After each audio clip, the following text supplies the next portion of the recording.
What exactly happening during last year GM Vietnam? It is one of the weirdest experience of a crypto event in my life. On the second day of the event, a bunch of governmental people came in and they ordered to cut down all the electricity in the hall. This is Louis Nguyen, Southeast Asia Community Manager at Chainlink Labs. Born and raised in Vietnam, a nation of 101 million people, powered by a young generation with a median age of just 33.4. A country where 1 in 5 citizens already own crypto, top 5 in global crypto adoption. A country with many developers, a government now moving toward legalizing centralized exchanges as the market shifts from Sandbox to full regulation by 2025. And Louis is here to bring you the inside stories, the on-the-ground alpha. Welcome to Vietnam. Does Vietnam really have builders? Axie Infinity is from Vietnam. Kyber Network is from Vietnam. Pendle, not many people know this, but the CTO is from Vietnam. What I can say is the best projects are from Vietnam, but also at the same time, the words are from Vietnam as well. We got so many scams people know that are from Vietnam. Okay, welcome to this episode of the FX podcast. So right now we have guest Louis from Chainlink. He's a Southeast Asia CM, Yeah. right? He's born and raised in Vietnam. Born and raised in Vietnam. How many years have you been in Vietnam? I have been in Vietnam for 33 years now. Okay, that's great. So he's gonna share a lot of insight on Vietnam. Right, Okay. but today I'd like to be here not on the behalf of Chainlink Labs, but on my own. I'm sharing my views. Disclaimer here.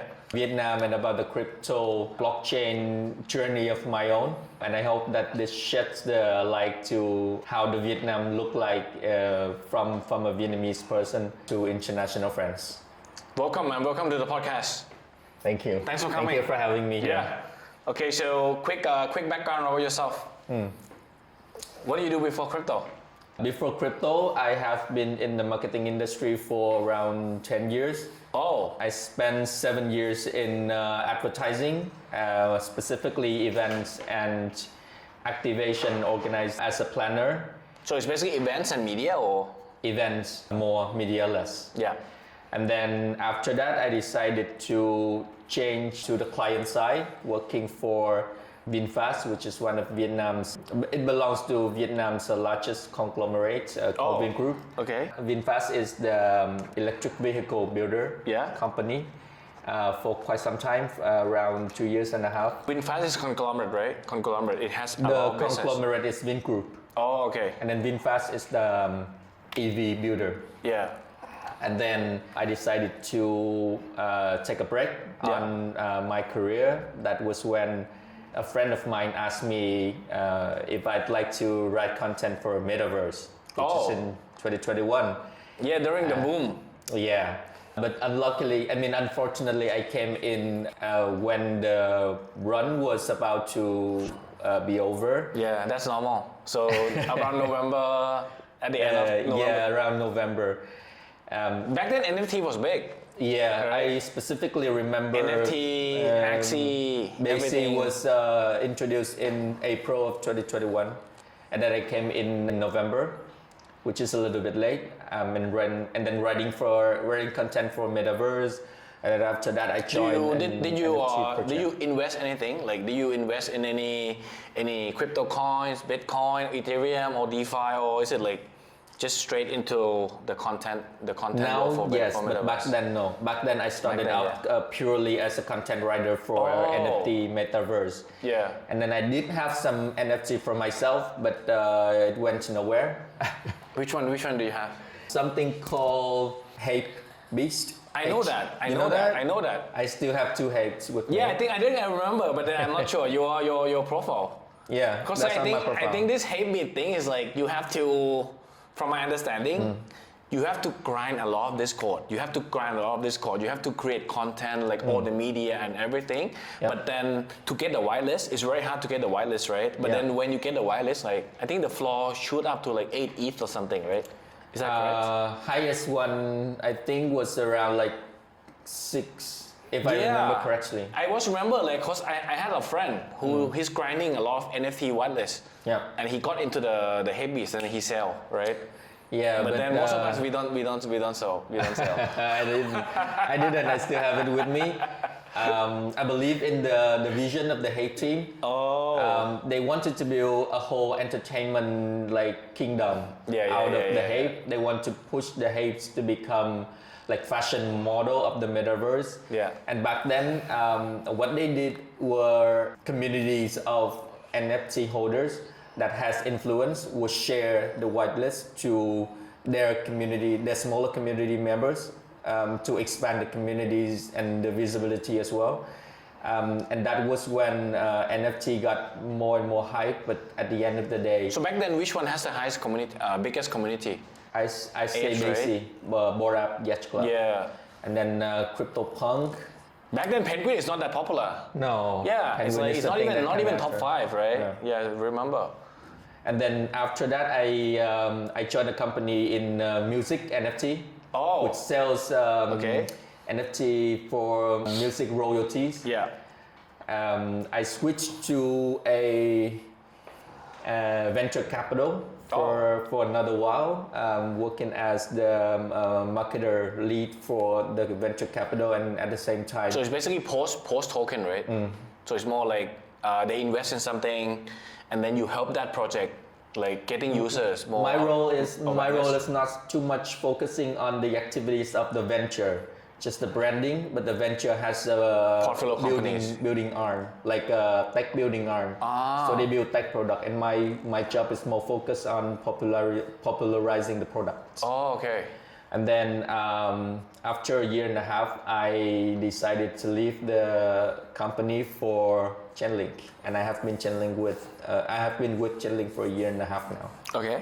What's your role at Chainlink Labs today? So my role at Chainlink Labs now is managing the enthusiast communities across Southeast Asia, Thailand, Vietnam, Singapore, hopefully Indonesia, and the Philippines in the upcoming So right time. now, which region has the most active Chainlink Marines, Chainlink members? Singapore is the international hub and the focus for Chainlink right now. Yeah. But I do have a lot of Marines in Thailand and in Vietnam, and I'm very proud of them. Okay. So what do you do day to day? My day-to-day job is to, of course, talk to the community on community channels, listening from them, sharing with them news about the development of Chainlink platforms and infrastructure. And hearing from them what they want to know or what they expect from Chainlink, as well as finding initiatives for organizing community meetups with the community, as well as getting to know people in the industry.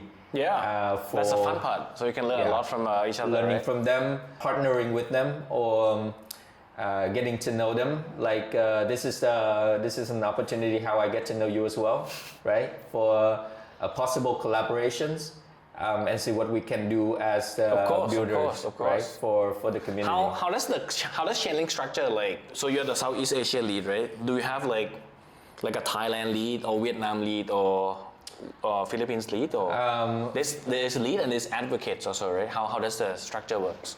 For Chainlink Labs employees, we have community managers. Okay. And each community manager will manage a region, not a country. Okay. So now, for example, in my team, we have Southeast Asia community lead, which is me. Okay. A few Southeast Asia communities. And then we have the North Asia community manager managing Hong Kong, Japan, Korea. And then we have a Mandarin speaking community manager managing Mandarin speaking communities like in Mainland or in Taiwan, and a part of Malaysia's Chinese speaking community as well. So we do it in regions. However, one person cannot do everything, right? So we have the Chainlink advocates who are volunteers from the community who wants to help us, but top of all is who are very interested in what Chainlink is doing, and they want to so it's let more more like people know about Chainlink. more like a volunteer ambassador. More like an kind of. ambassador program. So how many in Thailand right now? I'm very proud to share we have 8 in Thailand right now. Oh, 8. Yeah, 5 of them I didn't know are that. advocates and 3 of them are developer experts. Oh, okay. Okay, so Scott is the advocate, right? Scott is and one of the Son advocates. is the expert. Son is both an advocate and an expert. Oh, okay. So advocates means someone who does not need to have a technical background. Exactly. Right, but the expert, it's more they must have a They technical have a background. developer background. They know developer skills and they can conduct technical workshops. So how does the developer expert differs from like a DevRel, like JWook, for example? So DevRel is from the team.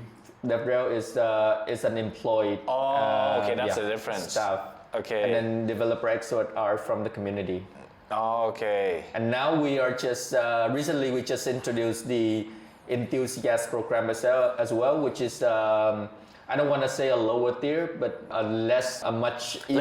Less commitment. Yeah, and less commitment, lower barrier to join as someone who wants to advocate about the Chainlink platform.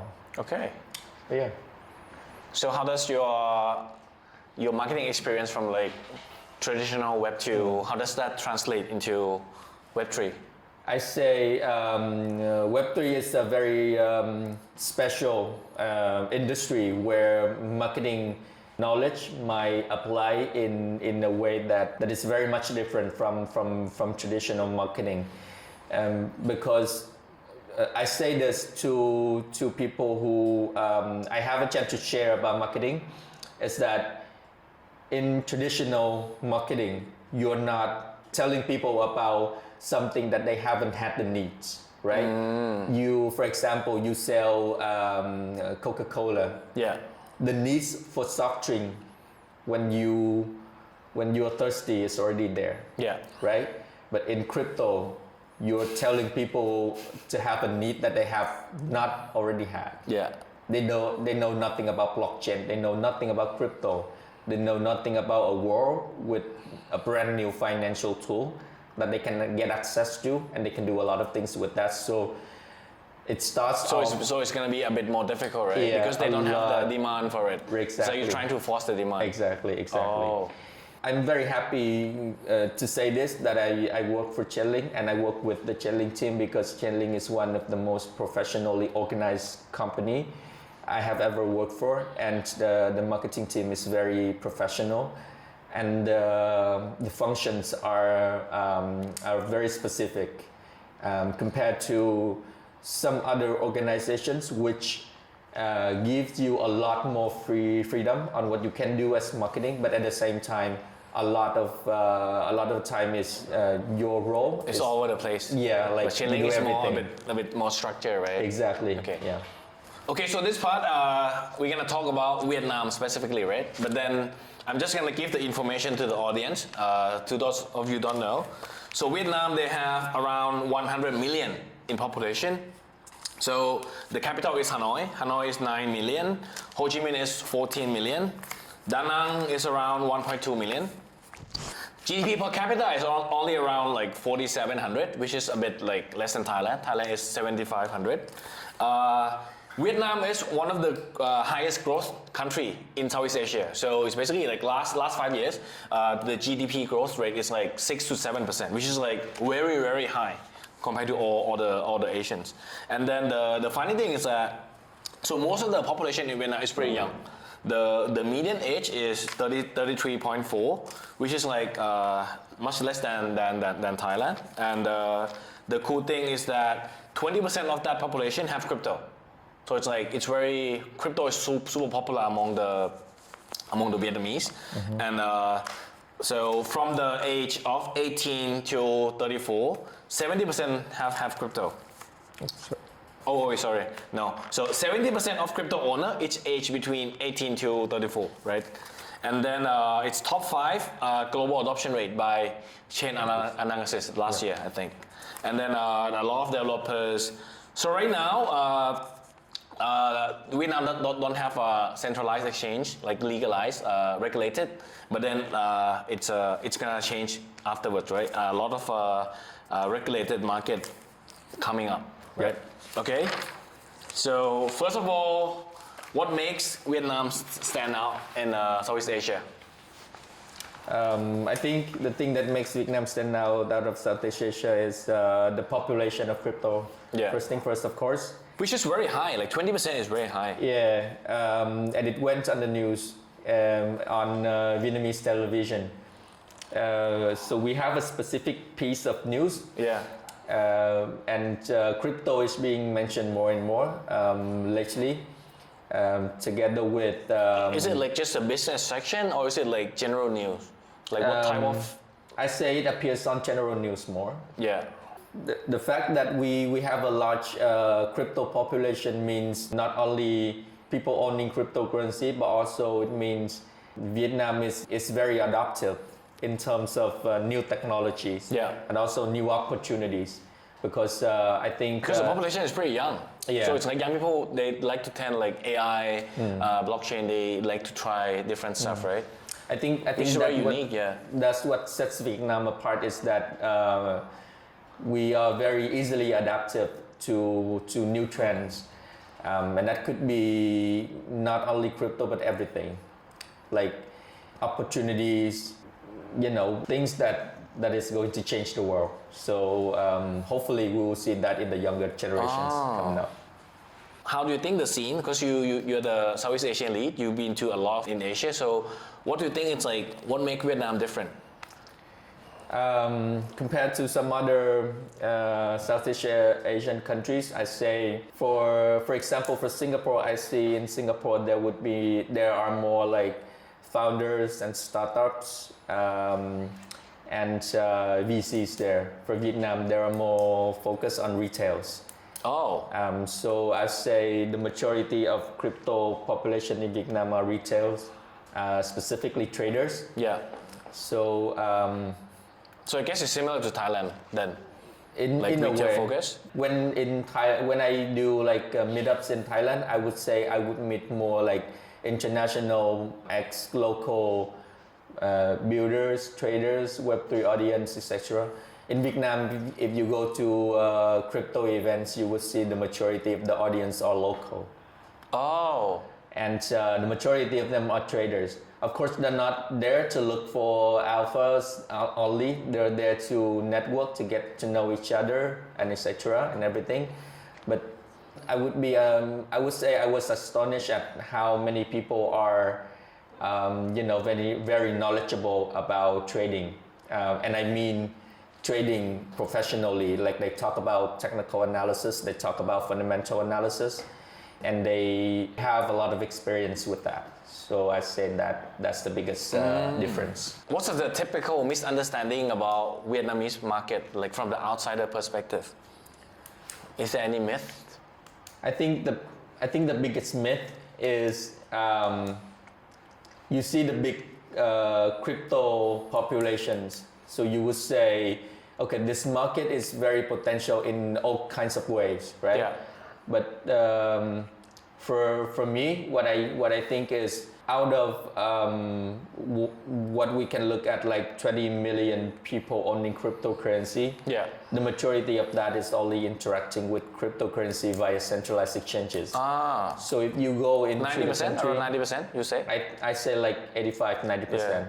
So if you go to the country with like complex protocols on DeFi, or if you go to the country with popularizing a narrative that is that needs a lot of technical background, you would be a little bit disappointed at how people react to that, right? But if you go to the country with, like lending borrowing protocol, people definitely know what's happening there.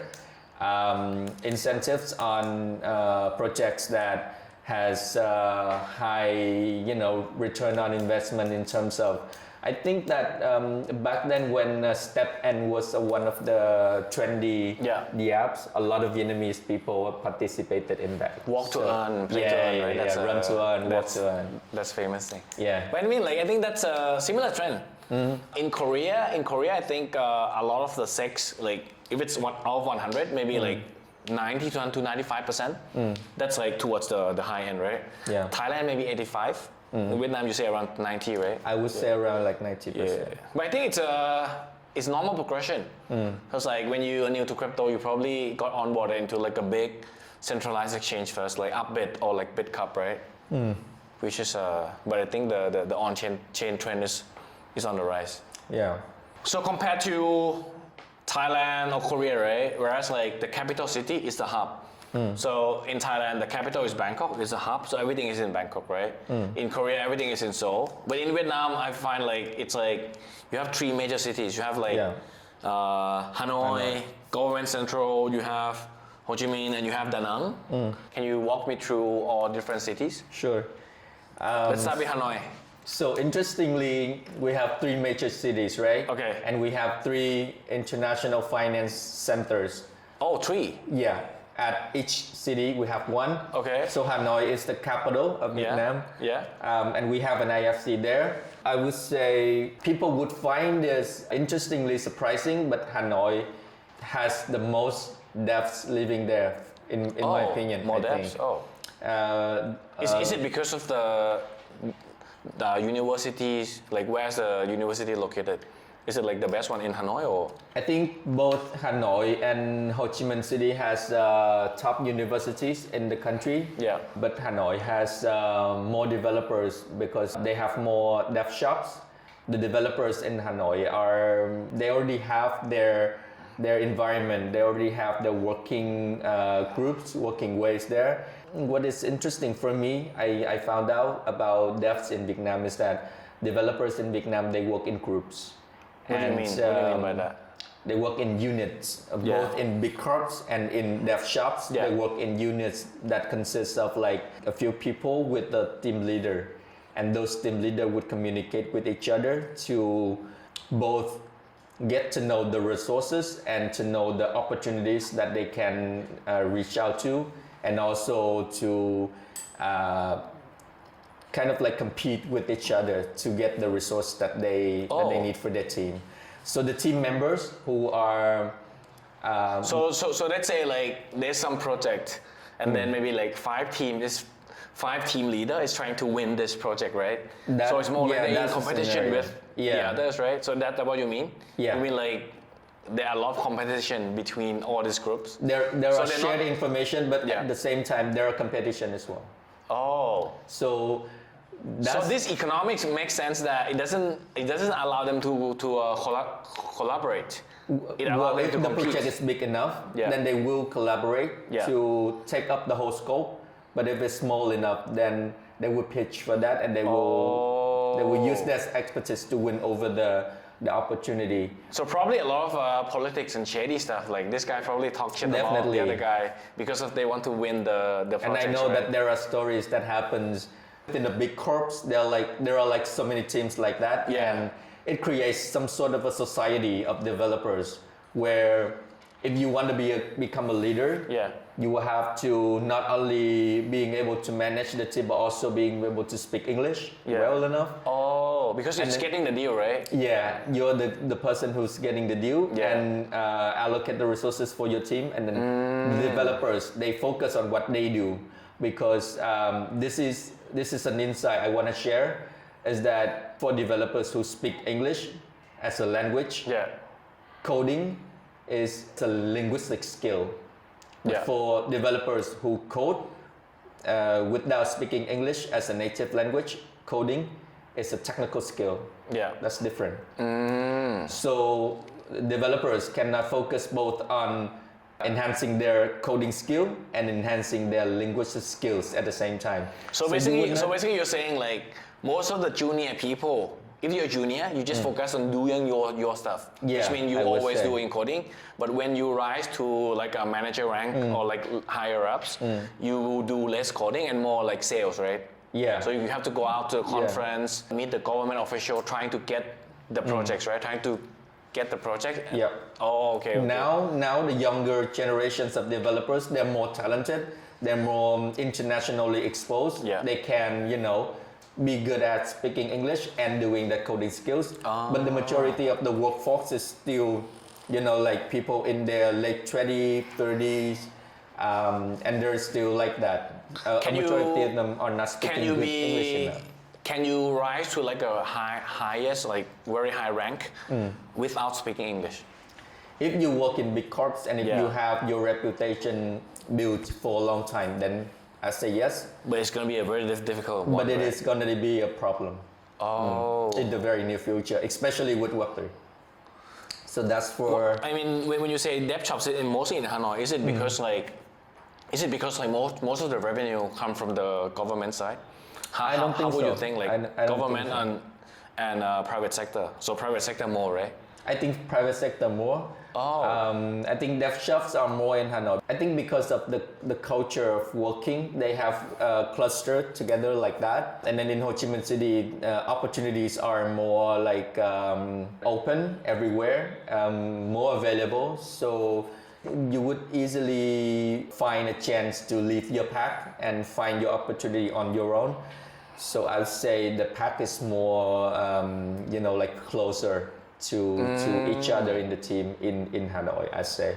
So I think that there, only from what I know, I think there are more developers and more packs like that. Who are more entrepreneurial? Like let's say Silicon Valley type, like they are like founder spirit, builder spirit. Is it more in Hanoi or Ho Chi Minh? I say more in Ho Chi Minh City. Ho Chi Minh, right? Yeah. Oh, So- how is the cost of living the same? How long in Ho Chi Minh?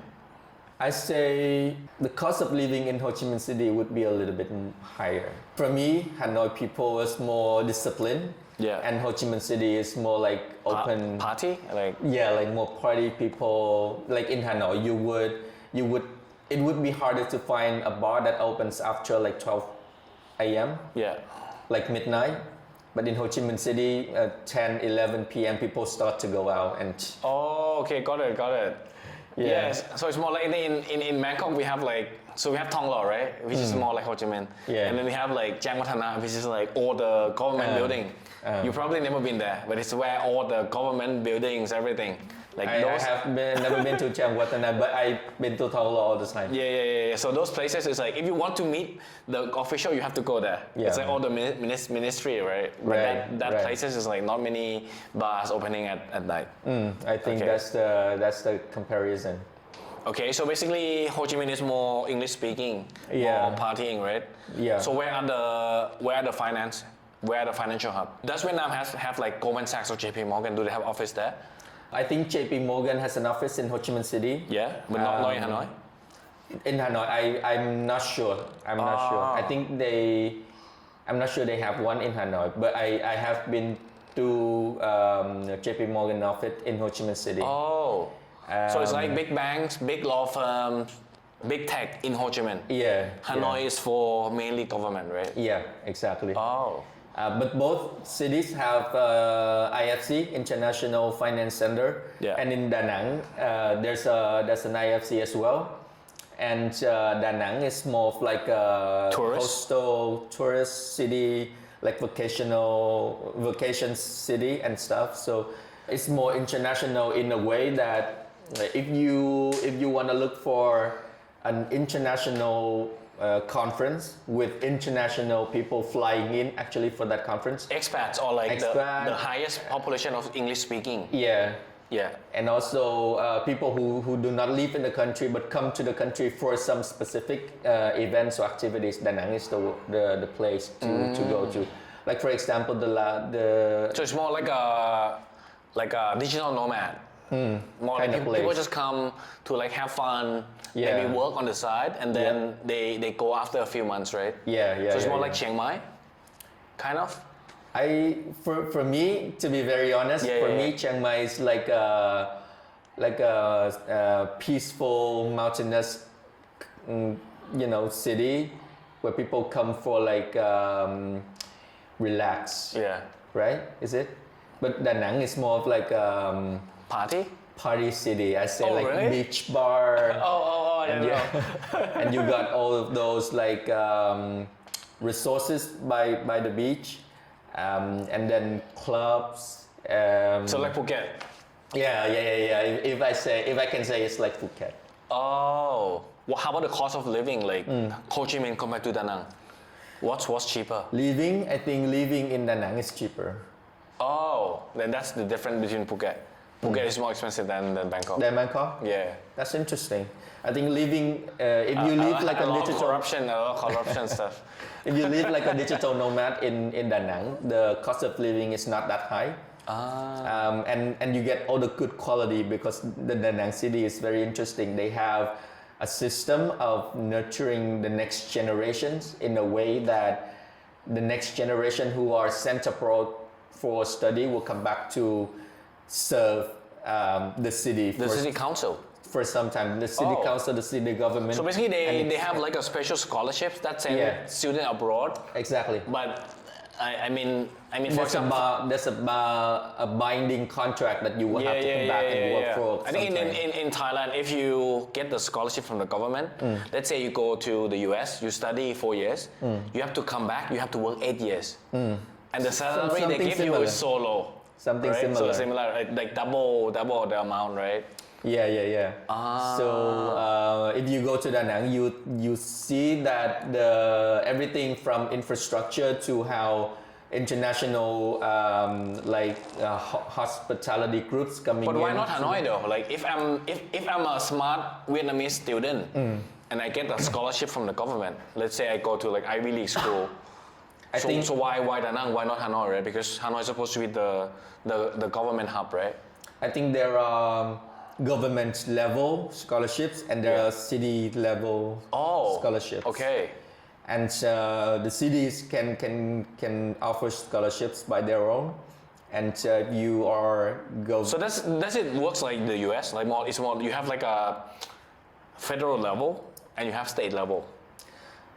I think it's more synchronized than the US because the US in each state, the states have a lot more authority on what they can do. But in Vietnam, it's not like that. The cities, the province or the cities are still under the government, the governmental authority of the. So similar to Bangkok, similar to Thailand then. Yeah. Which is like we have the central government and the city. They're not as independent as the US. Yeah. But the funny thing is in Thailand, for example, like there's no, you cannot get, for example, you cannot get the scholarship from the Chiang Mai authority. It has to go. It has to get directly from the government. Okay. That's the different part. But I think I like the model. I think there's a way for that to work, as in.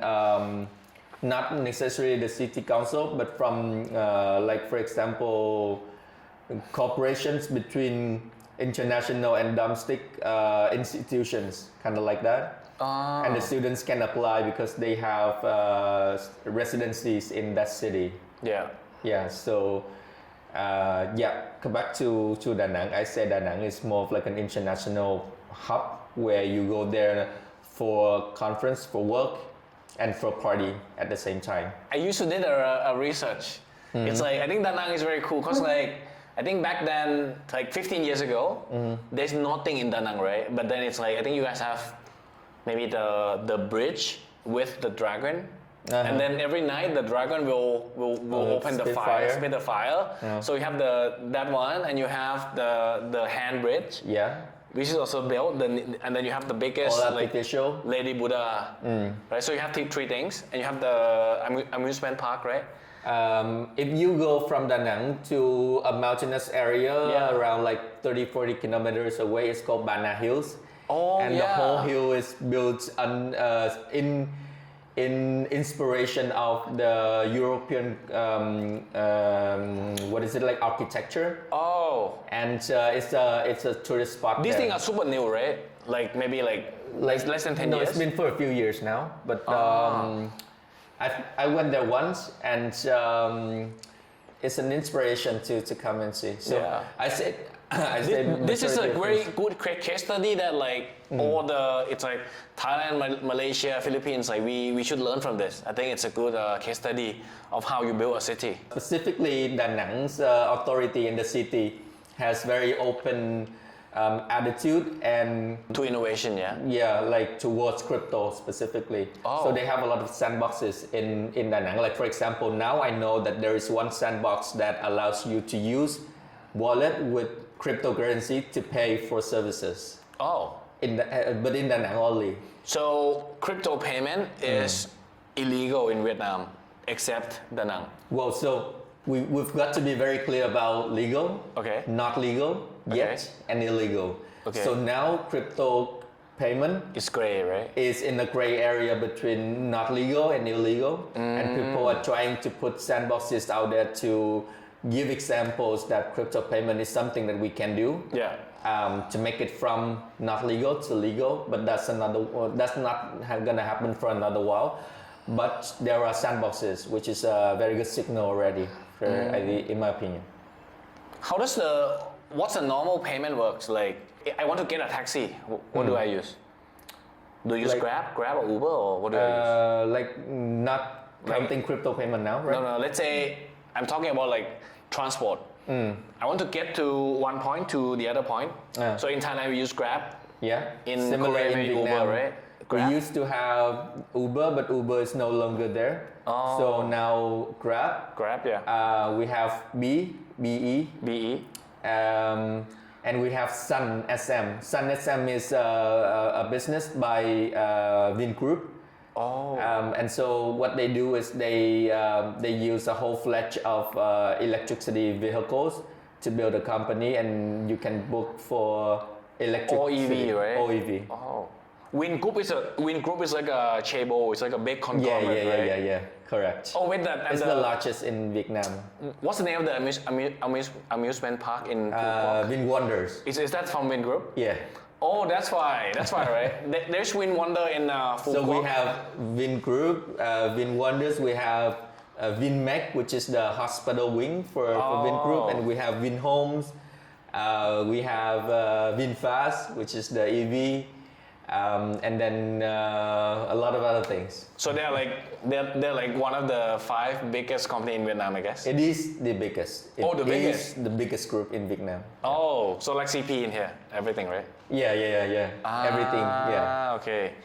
How does the payment works? Like, what's the typical way? Like, is it like cash? Is it like scan? We have everything. Is it like we Alipay? have cash. Yeah. You can use debit, credit card. Yeah. You can use QR code. I think we have something similar to you have Thai QR Pay, right? Thai Pay. Yeah, I don't think QR code. we don't have Line Pay. I mean, for example, like in Thailand, right? You go on the street. If you go on the street, and it's like you eat a noodle, 50 baht. You can pay using a QR code. Yeah. In the Vietnam, is it the same? So QR code. Similar. In major cities, similar. Because I think like I think that's one of the way that the West is so much different from the East, right? Because in the West, like when, for example, I used to live in London or like all the Europe, right? It's like it's a cashless society. But back then, everyone is using debit card, right? But in Asia, it's like we basically skip all that, so we become cash. We skip that credit and the debit card. We go directly into the QR code payment. Right. So the payment is very advanced. So I think this is the thing that crypto payment may very, very hard to penetrate like the Asian market. I think I would oppose to that idea from you, because I think what makes Asia in general and Southeast Asia specifically apart is that adoption rate here is very high, and we adapt everything very easily. You see, I think one of the reasons why we skip straightforward to QR payment is because those advanced payment are introduced in a very quick fashion, right? And then we adopt it very quickly. It takes not so much time for the whole society to adopt something like that. So if crypto payment is something that can be developed as smoothly as that, I think people would adapt to it in no time. Yeah. But I think like the consumer experience, it has to be like scan using a mobile, right? Or like Apple Pay. It should not be difficult for the audience, right? And then maybe blockchain is like behind the scene. Yeah. That's what we were talking about, blockchain all the time. Until a time where people can use blockchain without knowing that they are using something like blockchain, like for example the internet. People don't need to care about cloud, what TCP/IP I'm putting in to get access to the internet, right? People don't need to know what ADSL is, right? But they use internet because I log onto Wi-Fi, I put the password, and then I'm online. That's the level of adoption, Abstraction, yeah. right? Abstraction Yeah. that we need to see. So some people call Ho Chi Minh Saigon, right? And is that like an insult or? No, not so much. Saigon is just an old name of the city. Yeah. After the liberations in 75, the city was renamed after. So Ho Chi Saigon is Minh. like when you got ruled by the French, right? Yeah, Saigon was the name that was used before. Oh. So now, recently we have a reorganizations of the commune levels, and it used to be Saigon or Ho Chi Minh City. It's a big city with, different district, and then we have district in numbers, and then we have district in names. Now we only have commune names, and one of the communes is named Saigon. So Saigon used to be an unofficial name of the city. Now it become the official name of one An official commune. name is like the Vietnamese call it Saigon, right? Yeah. It's not like just the West. Yeah, not just the wet. We okay. call it Saigon too. I like to call it Saigon too. Oh. And So- when did the city rename to Ho Chi Minh? 75. After 75. 1975? After the liberation. Liberation from From the last war, from the French? U.S. The Vietnam colonization. War? The Vietnam War, yeah. Oh, okay. Yeah, I think this Vietnam War was very interesting. A lot of In what ways? if you cannot fight someone bigger, you have to do something else. It's like you are a small guy, you have to fight with a big guy. You cannot fight him straight, right? You have to use tactics. Like, I mean, the Vietnamese army cannot fight the US army at the battlefield. So they dig like so many tunnels. Yeah. Which is very cool. Yeah, I there like it. are I like so it. many legends like, about super that. respect to all the Vietnamese soldier, man. I mean, we young people wanna It's take. not easy to win against the US. Yeah, we wanna recognize that our fathers have done a great job in claiming the country, ours, Yeah. again. However, the war was the war, and there were losses on both sides, and it was the past that we want to heal. And so, if you come to Saigon, Ho Chi Minh City right now, you will see a the lot of memorial. American people are living in Saigon in harmony with the local people. And you don't even have to speak very good Vietnamese. You can speak English, and you can find everything you need in Saigon, in Ho Chi Minh City. And we're trying to build the relationships that benefits both Americans and Vietnamese at the same time. I think in the English history, I think we called it Tet Offensive, right? Do you know Tet Offensive? TET Offensive. You Tet mentioned Offensive. So Tet is like a New Year, right? Tet means New Year in Vietnam, right? yeah. So apparently, from my understanding, it's like the Americans is fighting with the Vietnam, and it's like, you know, that most of the West, they don't work on Christmas. They celebrate all the New Year party.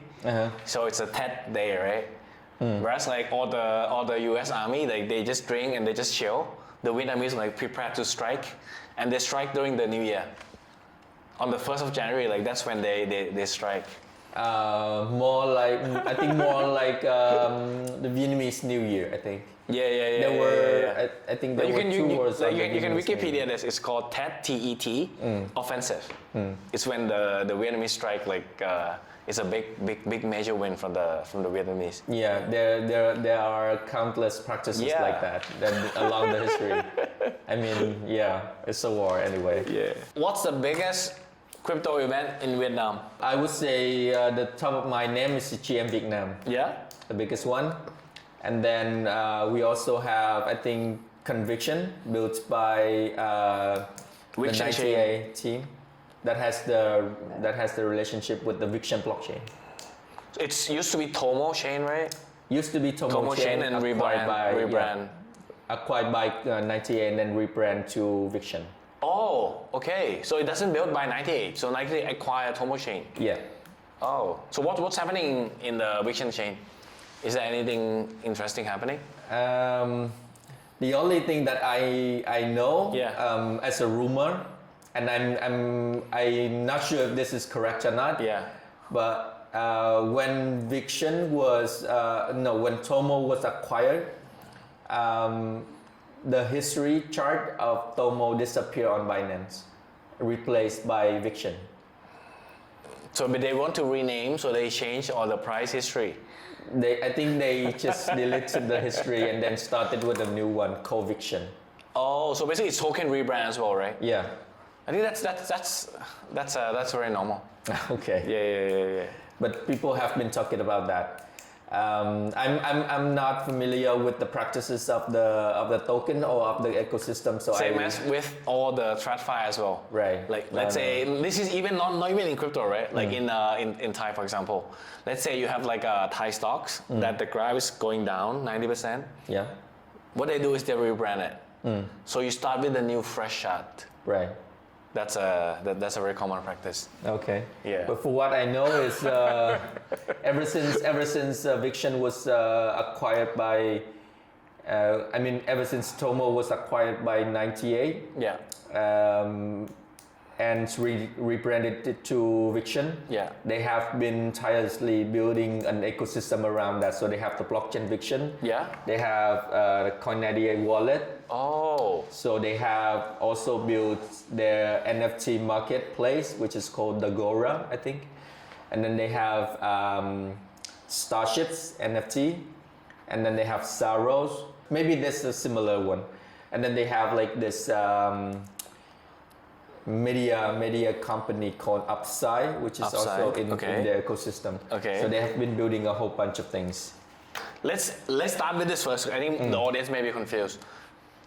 Vietnam has coin 68. Yes. And coin 98. 68 and 98, right? Exactly, yeah. Okay, so what's the difference first? Like in a quick basic. Okay, so basic. 98. Two different companies. 98 is the wallet. 98 started off as a wallet. Wallet, okay, and Viction. And then build an ecosystem. Okay. With Viction in there. Okay. And then 68 started up as a media company. Okay. And then they have Kairos Ventures. Okay. And then they have GM Vietnam. GM Vietnam is the flagship event. Yeah. And then Ancient A is also within their ecosystem. What's Ancient 8? Ancient A is the blockchain focusing on GameFi, I think. Oh, okay. Incubated or invested by their ecosystem. Yeah. So two different entities. Okay, so back to conference. So how many years do you have? So number one is GM, number two is Conviction, right? Yeah. So let's talk about Conviction first. How many years is it? Like just I think Conviction is 2 in years, their maybe? second year. Second year. I think. GM is the third year this year. The first year is 23. 33. It's in Ho Chi Minh, right? In Ho Chi Minh City. The first year, no problem. The first year has no problem. Went very well, gained a lot of international exposure and reputation. Okay. So a lot of ecosystem and also big players in the market come back for the second year, 2024. So what's exactly happening during last year GM Vietnam? Okay. I heard a lot of things goes wrong. It was one of the most catastrophic experience in my life at a crypto event. So on the second day, after a few morning sessions at around like 11 a.m. or something, what looks like a parade of governmental officers came in. Yeah. And the event organizers were ordered to shut down electricity. People who were in the exhibition were asked to leave. Wow. And then when it was resumed, the panelists were asked to sit back to back with the audience to speak. So you mean like everybody is looking at the so basically stage. Everyone is looking at the empty stage. Yeah. Like the stage completely empty. The panel is coming down, like sitting. Yeah. Coming down to sit like on the front row of the what the fuck? Come on. And then speak and what adds to that is even the exhibitioners, meaning people who manages the booth, were asked to stand outside of the booth to manage their booth activities. Wait, what do you mean? So I have a booth. You I cannot stay in the booth. I have to stay outside the booth. Yeah. Why? I don't know why. I don't know why. Wait, so it's like it organized at like a hotel or conference It was organized in a conference hall. Yeah. And then you have like a bunch of government officials, like they come in a van or something, like they come in a bus, they come. They they come in a school of they come in a group into the event. Wow. And I think they're not the police, right? They're the government officials. I think they're governmental officials. I'm not sure if police were coming. Oh. But I mean, if the police were coming, there were only confiscation of something very wrong. So I don't think there were anyone or anything that were confiscated or that were. So they did came in, they talked to the host, they shut down all the electricity. I think there could have been malpractice on some sort of event licensing, because in Vietnam, if you organize an event, you need to be very, very specific on what kind of license you are applying for. Like how many licenses do they have? Countless. I cannot More remember. than 10? Yeah, all of them. Wow. Like conference license is something different. Okay. Exhibition license is different. Conference exhibition. Okay. And then if you do like events, like general event, public events, license is something different. And then etc. So many different things. So you need to know exactly what you are doing.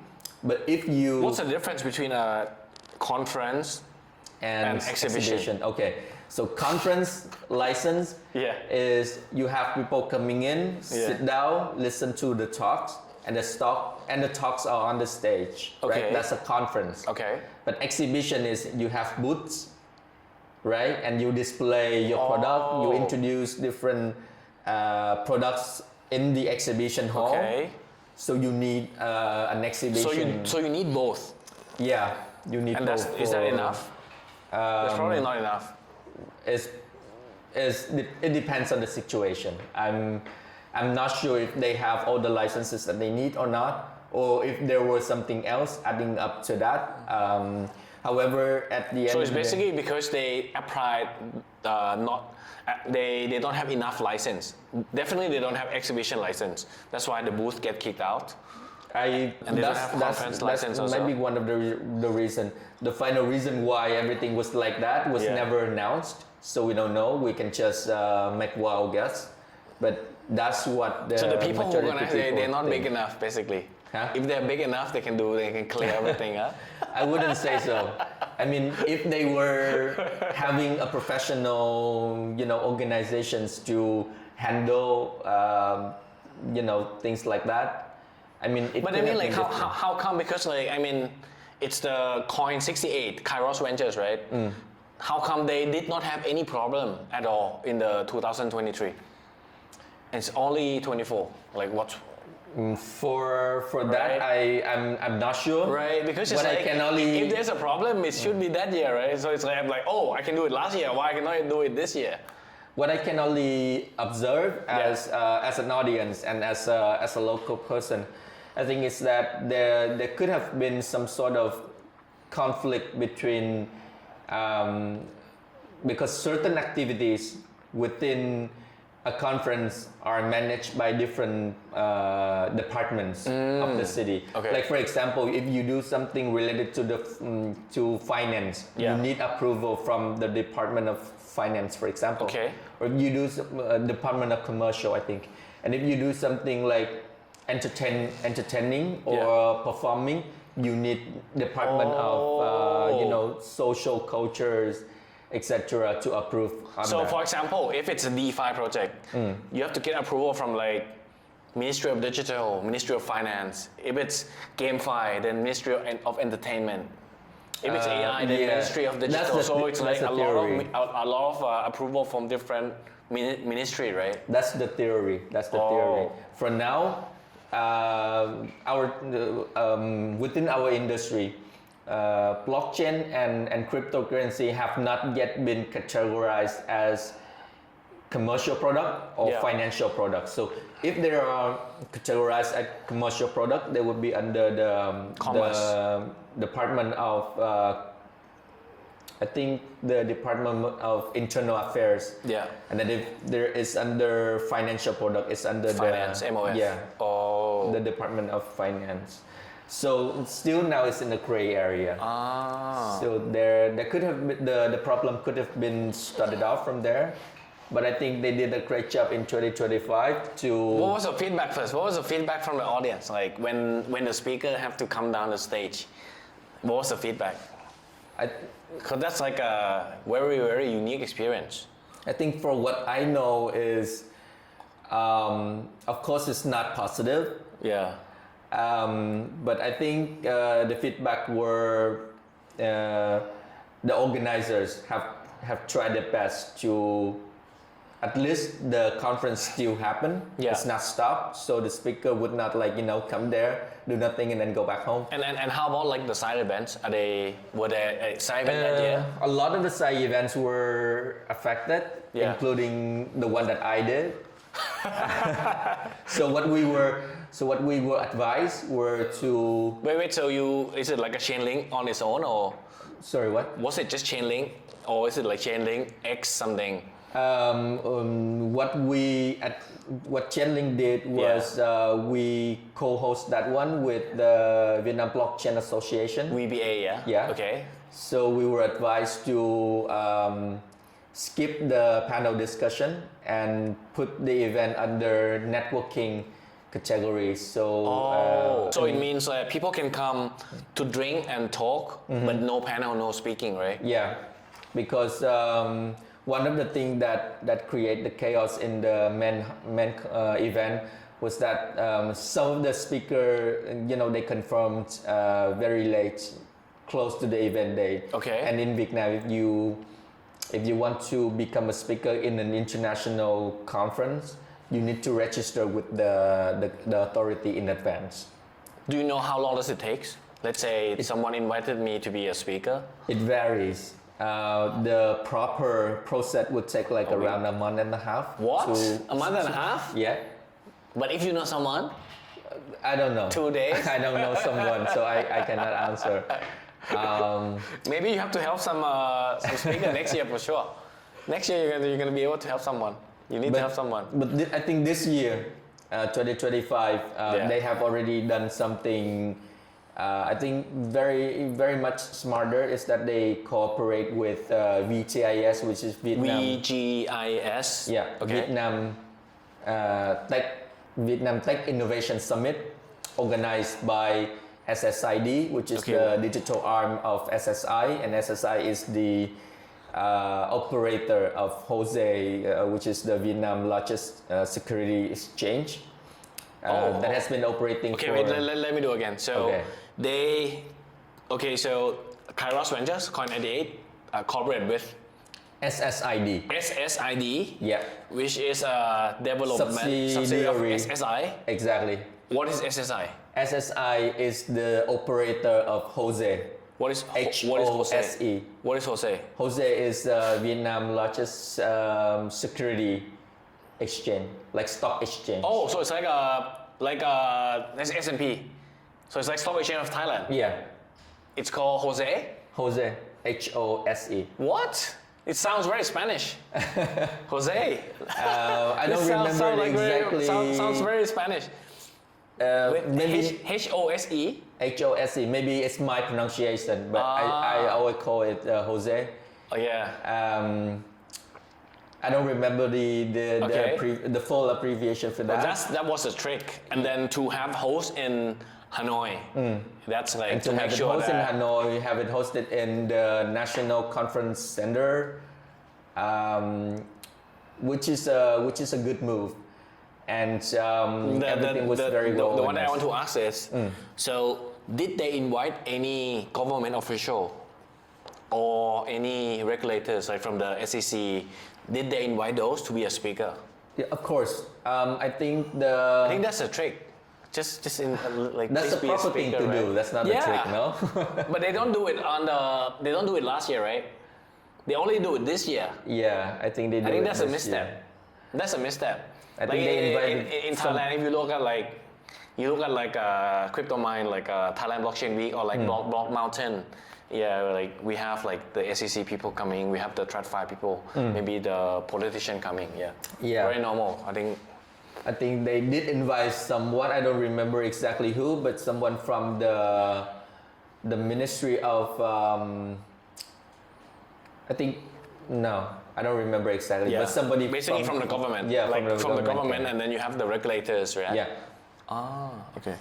How many people came this year for the GM? I don't remember exactly, but according to the stats, yeah. To the stat, it's around like 4,000 or 5,000 something people came. Is it like? I should be correct. How many Vietnamese? How many international? If you have to guess. 70-30 or? From observation, I say 80-20. 80 Vietnamese, 20. Yeah. Oh. And all the talks are in English or Vietnamese? So the talks are in Vietnamese, but the translations are provided. Oh. Like cabin translation are provided. So you got the headset for that. How fluent is Vietnamese people like in English? So like, I say people who are my age and younger are more fluent in English than people who are older. Yeah, who are older. If you compare that to like people in Thailand, how would you say? Oh, I say the Thai people would be on a higher level of fluency. But also given that you only been to like Bangkok and Thong Loi area, you've never been to the outside Bangkok area. Right. Yeah. But I say people in Ho Chi Minh City and in Hanoi, they are more comfortable getting more and more comfortable in English compared to previous years, and I think that's a good thing to see. So for example, when you did organize like this year, did you co-host with someone, Chainlink, during the GM Vietnam? During GM Vietnam, we co-hosted with Avalanche. Okay. For a side event. Laura. With Laura. For what's the talk in English or in Vietnamese? The talks are in English. Oh, okay, okay. So why English though? So why you pick English? So why not Vietnamese? We think that builders within the industry would be comfortable with speaking English, and the fact is proven is that we can communicate freely with people who are in the industry, who we know, who are builders.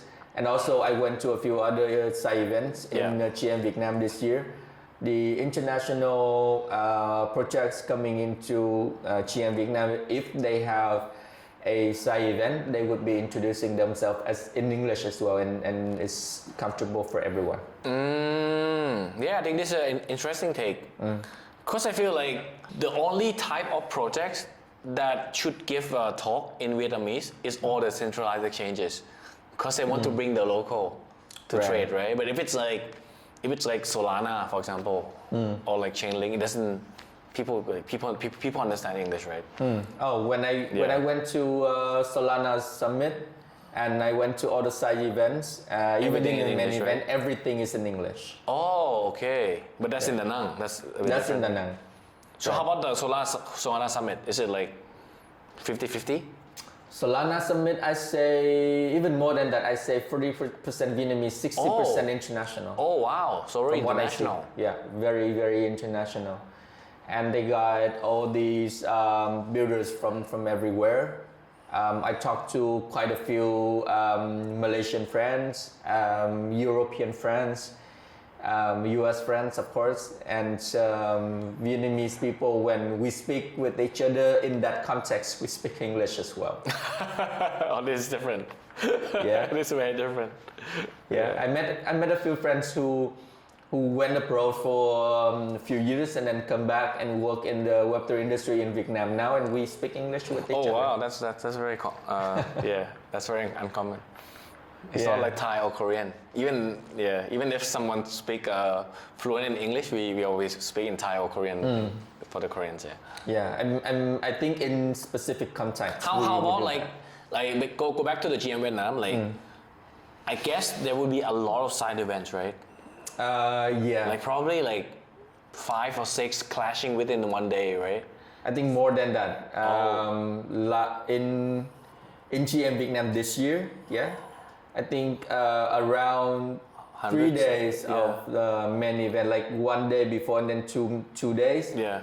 I can count around like 100 side events. 100? 20, maybe there are the 2 evenings of the side of the main event. There are like 20, 25 side events happening, clashing with each other. Did Chainlink sponsor any of the main event, or just organize side events? No, we only organize side events. Ah. And similar to this time in Thailand Blockchain Week, we only do side events. Yeah. So probably that's a way, right? Just do side events, skip them in. Yeah. Even in Token 2049, we have a place and we host like 6 side events for 2 days in there. The one that I was speaking, right? Yeah. The one that you were speaking, yeah. That was one of the 6 side events. What's it called? Wakuda. Wakuda, exactly. Yeah, Very thank nice. you so much for doing that, man. Okay. Yeah, I think it's a practice. I wouldn't say it's a prominent practice, but Yeah. I went to the main event in Token 2049, and It's nothing. if you don't spend like massive money for like a big booth, you're not going anywhere with like a branding within like that big hall with like so many things. Yeah. People would just come in and then forget you like in one blink. I feel like if you're a centralized exchange, it makes sense, It makes sense, right? yes. Because you want to onboard retail to your CEX, Exactly. or you want listing. Like the listing team makes so much money. Yeah. So you want to like if you go to token, you're just gonna see like a bunch of. Yeah, that's true. That's like true. just pretend that I have a project to list, and you're gonna see like 10 BDs coming at you. That's true. Other than that, I don't think it makes any sense to do branding in that big, like hall. So many colors and names and everything. People you just forget you right away. Yeah. How often do you have a crypto meetup in Vietnam? You mean for the whole industry for Chainlink? Let's say, no, for the whole industry. Let's say for the like in normal period. Normally, Is it like 5, events, 3 a week? Like 2 a happens, week? Like 1-2 times a week. Normally, right? Like even the quiet period. Even the quiet period. Oh. Mainly in Ho Chi Minh, I guess. Not much in Hanoi. I would say more in Ho Chi Minh City than in Hanoi, and now also in Da Nang. And also we have like I say like community incubators. Yeah. And like local communities that partner with international brand, brands, and then they have like year-round programs, so they have meetups all the time. Like I'm invited to the Sui builders, like I think they have event every other week. What? Yeah. Every other week means Like- twice a month. Yeah, like twice a month. Oh, is that active in Sui? Yeah. And then I think Lisk is also very active. Lisk. Yeah. And then I think Base is also extending to Vietnam. So what's the most active community? What chain? Is it Solana? Is it Base? Is it Sui? I think Solana has the most Number one, active Solana? team, and also the super teams, and also activities in Vietnam in terms of ecosystem. For Ethereum, it's too broad. Nobody is representing, They don't have money. They just talk about the tech all day, yeah? So you wouldn't say like. But how about Base? Base or like Optimism Arbitrum, do they host events? I don't see a lot of Arbitrum or Optimism events. Just Base, For I real. guess. Base just recently. Previously not so much, but recently I think Bay is getting more active. So Solana number 1, number 2 is Base. Yeah. How about like Monad, Sui, Aptos? Sui, like I said, they have event every other day and they invite the builders. Aptos is recently getting more and more active as well. And Because the Alpha team, right? Because of the Alpha team, I think. So Patrick the Amnis Finance, right? Founder of Amnis Finance. The Alpha team in Vietnam? Yeah. No, I think the leader of the Alpha team in Vietnam is Phong. Oh, not Patrick? I'm not sure. Oh, okay, I'm not okay. sure. I No, to thought be honest. Patrick. I mean, like they have Aptos. I'm not sure whether you're familiar with the ecosystem. So Aptos, they have Foundation? a liquid staking platform. Ah. One is called Tala. Second is called Amnis. AMNIS, Amnis Finance. And this team is from Vietnam. And the founder is called Patrick. And he's the one who do the Alpha Team Vietnam. Yeah. Ah, okay. Maybe I'm not familiar with Yeah, their the ecosystem. Aptos, yeah. It's a So I don't dead really chain. know. Huh? Yeah. It was a dead chain. Well, it's If you look at the price compared to Sui. I'm sorry I cannot comment on price on anything. That's I have to disclaim. But yeah. But basically, it's Aptos- on the rise, right? Aptos is on the rise right now. What do you mean by on the rise? Like their activities? They have a bit more activities, right? I think so. And then also. How about Monad? Monad used to have more activities than now. Yeah. Like in previous phases, Yeah. like in previous quarters. But for the last quarter, they have been a little bit less voiced out. Because they already get the airdrops, huh? Especially after the airdrop. But I'm very good friend with the CM Aptos CMs in Vietnam, and he's been active in his community, I think. Stan, huh? No, not Stan. Bear, BE, Oh, okay. Peanuts. He's an active person, and I think Monad has an active team in APAC and in Southeast Asia. Yeah, for sure. So yeah. But it's very interesting to see after the airdrops, huh? The only ecosystem I was expecting to hear more from them, but not so much, is Vera Chain. As It went really downhill, man. The Vera chain. I think in Thailand right now it's like no one talk about it anymore. No? They used to be so hype. Yeah. Last token. Yeah. Do you know why it's so hype? Because they give out like free party in the souk, right? NBS, and you see like so much people on the line. Yeah. And it's like, oh, a lot of people want to come to our party. But it's like just free party, man. Yeah. It's just people just come to network. Like what? It's. Last time they did. I think it's one of the worst ways to spend your money, man. Like sponsor this expensive nightclubs. I think it's a. Last time they did a party in Vietnam, there were like 300 something people showed up, like massive. Before the token, yeah. Before the token, yeah. But not so much shows. That's all, huh? So yeah. So I say those are the ecosystems in Vietnam that look like. How about BNB? Huh? BNB. BNB has always been big. I mean, first thing first is the attachment of the name to the decentralized exchange and also the chain. But activities, I think they're more widely known now for is their alpha point something farming. Oh, okay. Is it the same thing in Thailand? Yeah. They farm and a bit of Asters, like Huh? Aster. You know Aster? So you have Hyperliquid, right? Which is like the perp DEX, and you have Asters, which is like the Binance version. Yeah, it's like the perp DEX meta. But people just talk about it because the token price go up. Right. And CC show the token. yeah. Okay, it has a lot of things to do with the name CZ as well. So. Okay, so how about like crypto events in Vietnam? Normally, is it like happening on the weekdays or weekends? I say weekend more. Oh, weekends. On So Saturday, similar to Thailand then. Saturday, Sunday, people would, if it matters, people would really spend time to go out. Networking events would be like Saturday morning, Saturday evening. So when you organize Chainlink event in Vietnam, is it you pick weekdays, right? Normally. Normally, I would say Thursday, Friday, or Saturday would be my preferred choice. And how about the audience? This is like, let's say you have like developers. Okay, so I define developer as someone who can code, and then builders is like maybe BD, maybe product manager, or like trader, pure trader. Like, what's the composition in a crypto event? Is it like would always be around 70 plus traders?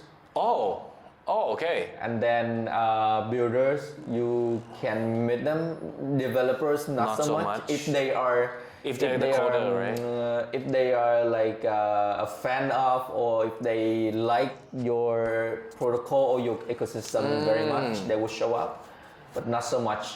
They only go to developer specific workshops or events, but they don't show up like that often. So I guess it's the same trend as Thailand. Like, people care about what's happening on the market. Like, you have like trader to talk about the interesting narrative, what airdrop to farm. So it should targeting means like how to make money, right?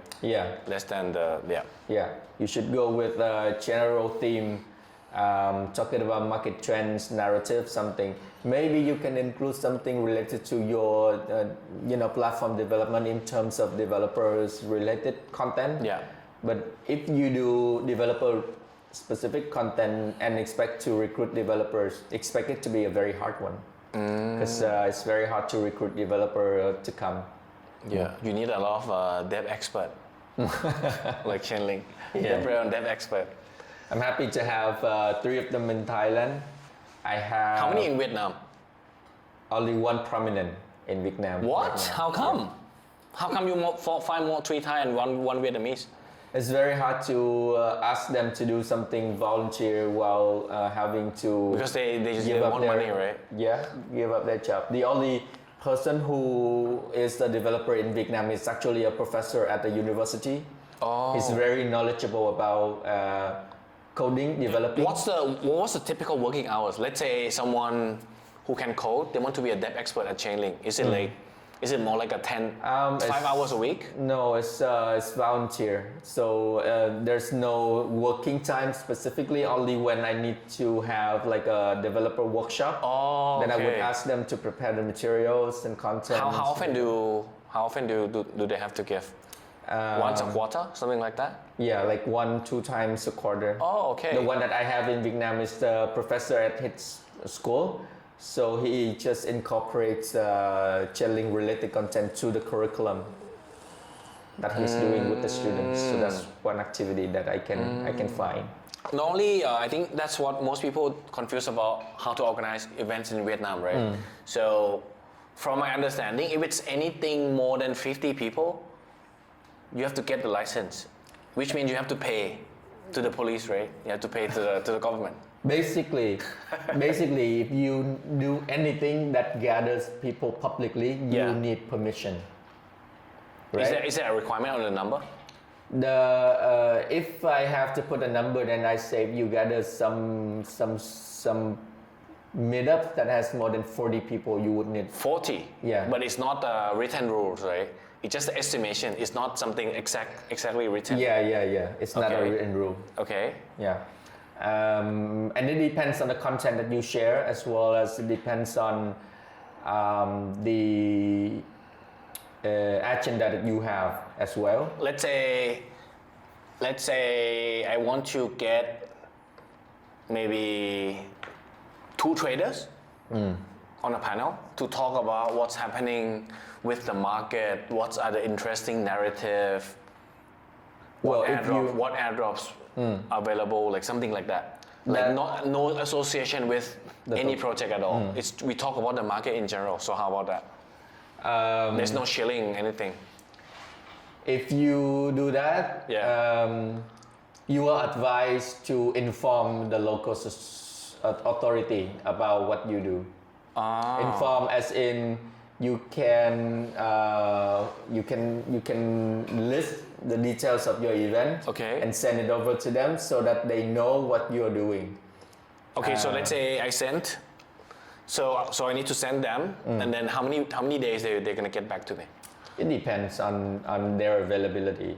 Like if you know someone you can talk to, and they're willing to help, then a few days, like 1 or 2.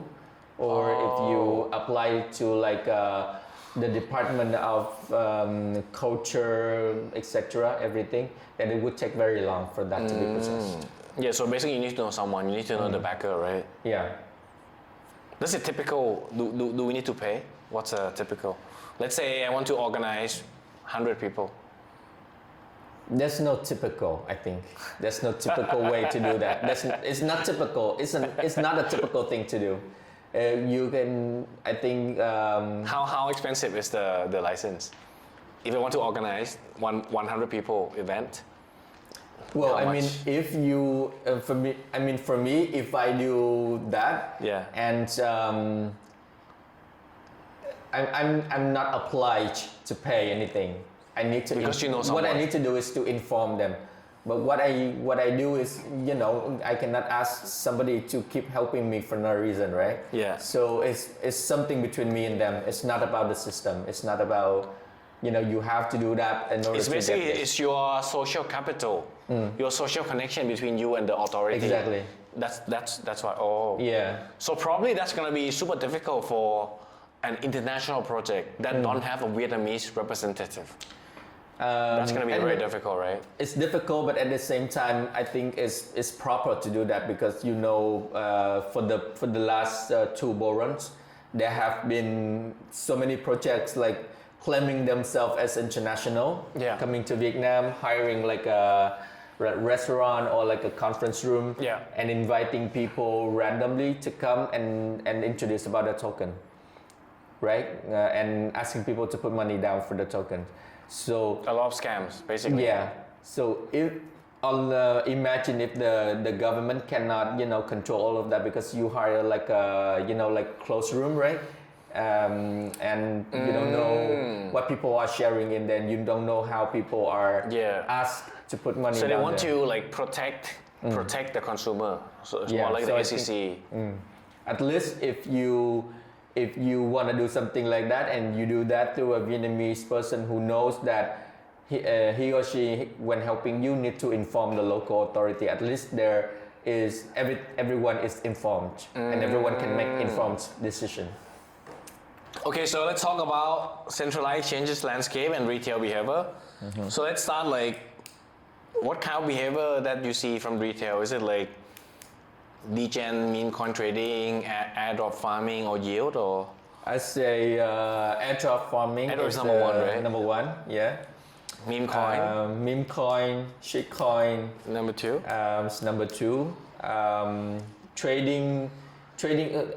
I see that What's more popular? Like, let's say trading spot on the central exchange, trading perps on central exchange, or trading I shit at coins. least say future. Perps, right? Yeah, future is the biggest. And in Vietnam, I think BingX is most known for future trading. BingX. Yeah. Oh. I think they have never a very expected good this. policy for future tradings. Spot, I think people would do. Let's do this ranking first. Right. So centralized exchanges, what's number 1 in your opinion? Would be Binance. Number one. Binance. Is And it like then- okay? Second. Second, I'll say OKX. Yeah. OKX, BingX. BingX number 3. Yeah. Oh. And Never expected this. a few other names I can name is Bybit, Maxi. BitGet, Maxi. Yeah, Maxi, They're probably like. Bybit, BitGet. I think Oh. would be along that rank. What did they do? Like, I'm very surprised that BingX is like number 3. BingX is like, I think if you ask the Thai or the Koreans, like most people would not like Would not know. expecting this. I think they spend a lot of most efforts people, most people would probably expect like Bybit right. or like Maxi or BitGet, right? Yeah. In So Thailand. what did BingX do? I think they spend a lot of efforts on branding. Yeah. Like GM Vietnam, they would be the title sponsor. They Yeah. color the logos everywhere. Oh. They have a very strong business development team, very aggressive team. They treat the KOLs very well, right? And the KOL bring the volume. Yeah. I think it's similar in Thailand to Vietnam. Okay, this I don't know, but I think it's similar that traders are in like trading communities, right? Yeah. So of course the trading communities are under the the rep of the community lead. Yeah. And so we have so many communities like that in Vietnam. The BingX team, I think they work very closely, and also they take care of the community traders very well. So I say. But still cannot beat OKX, yeah? OKX number 2. In terms of volumes, I don't know, but in terms of branding, if you have to and guess, impact. if you have to guess, Right. you think OKX still number 2, right? On the volume side. I take it on many aspects, many perspective. Many criteria to be exact. They build their brands very well. They have connections with KOLs and with traders, and they have connections with the government, with local associations, etc., and other activities like educational activities. So I take it on a more broader level. Go back to the association. How many big associations were there? In Vietnam, Yeah. I say VBA. The biggest one and long-lasting one would be VBA. We used to have VBU, which is Vietnam Blockchain Union, Yeah. but VBU is inactive for quite some time. They think this VBA thing, they're more like blockchain agnostic, SEC agnostic, right? Like they don't tie to anyone. Yeah. Or they take sides. Yeah, they are the only government-approved association of blockchain. So it means they cannot take sides, right? They cannot take sides from the big No, X. they cannot. I think their mission and also their job is to gather intelligence from the industry and also supporting industry players in terms of developing Vietnam, crypto landscape. And recently, last year, I think there was the establishment of Ho Chi Minh Blockchain Association, which is HBA, and I think that's the major. So right now the most active one is VBA. Is VBA, yeah. Second one is VBU. No, VBU is no longer active. Oh. It was one of the HBA. and HBA. Okay. So Is there any difference between the two? Just Ho Chi Minh. Of course, the name is different, Yeah. and then I think VBA has a longer reputation. Like they have been there for quite some years now, and while HBA is only I think 2 years old now, 1 year old or something now, and the name HBA means that their activities are more focused on Ho Chi Minh City crypto organizations. So yeah. There's no Da Nang, there's no DBA, yeah? No, there's no DBA. Maybe you can start one. I think Da Nang authority, they have a different plan. What's the process? Let's say if you're from Da Nang, you're from Ho Chi Minh, right? Yeah, I'm from Ho Chi Minh. Let's say someone from Da Nang, they want to organize Da Nang Blockchain Association. So what's the process? Can be anyone, or has to be from the government? I think the proposal can be anyone. Yeah. But the approval is, I think you would need to have. You would need to submit your proposal to the Department of Culture, Information and Technology. It's the same. It's the same department. Okay. The department is named the Department of Culture, Information and Technology. So you would need to submit your proposal there, and then it takes a process to do that. But I guess if it's viewed as an educational entity, it should be easy. If it's educational, right? If it's, no hidden agenda. This association would, I'd hardly say it would be able to perform educational functions, because if you want to do educational function, you need the approval of the Ministry of Education, which is a different ministry. Yeah. So this association acts like a media, popularizing knowledge or activities related to the Web3 or the blockchain industry in general. But if you want to do education, then you need education like license or like association in order to do that. So yeah. Okay, let's go back to centralized exchange. Okay. Number 1, Binance. Number 2, OKX. Number 3, BingX. If you have to guess the market share, just guess. Is it like Binance 60?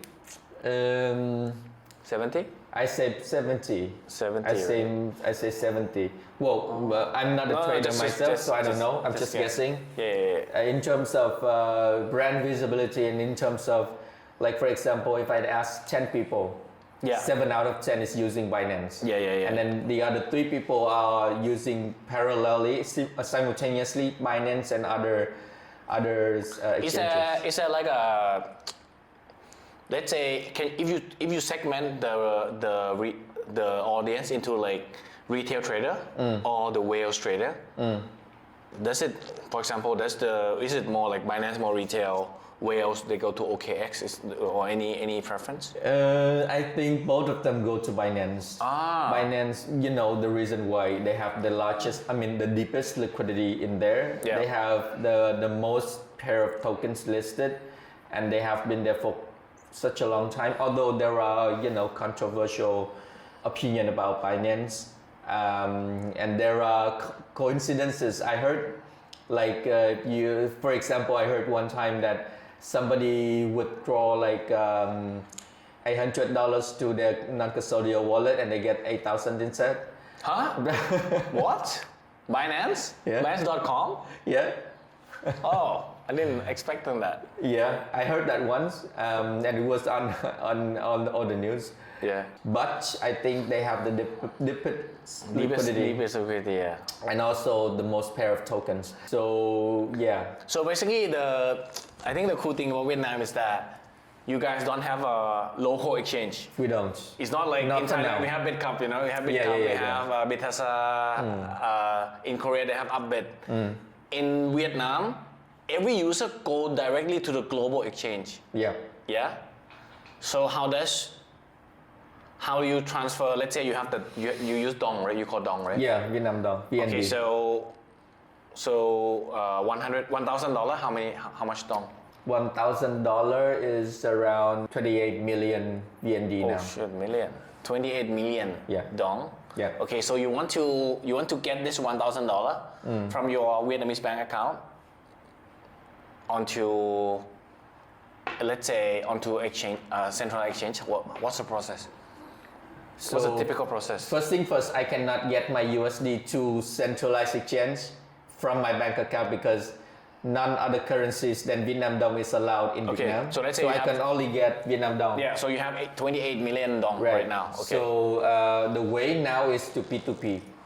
P2P. P2P Binance, right? So you have to do that, use Binance, that function. you KYC with Binance. Yeah. You KYC with your bank account. Okay.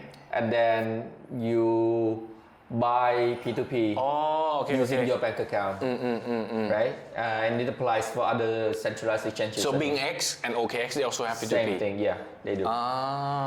Quite a lot of merchants, quite a lot of P2P merchants doing that as well. Of course, any markets, there are OTC, but OTC is a different story. So yeah, the way is P2P now.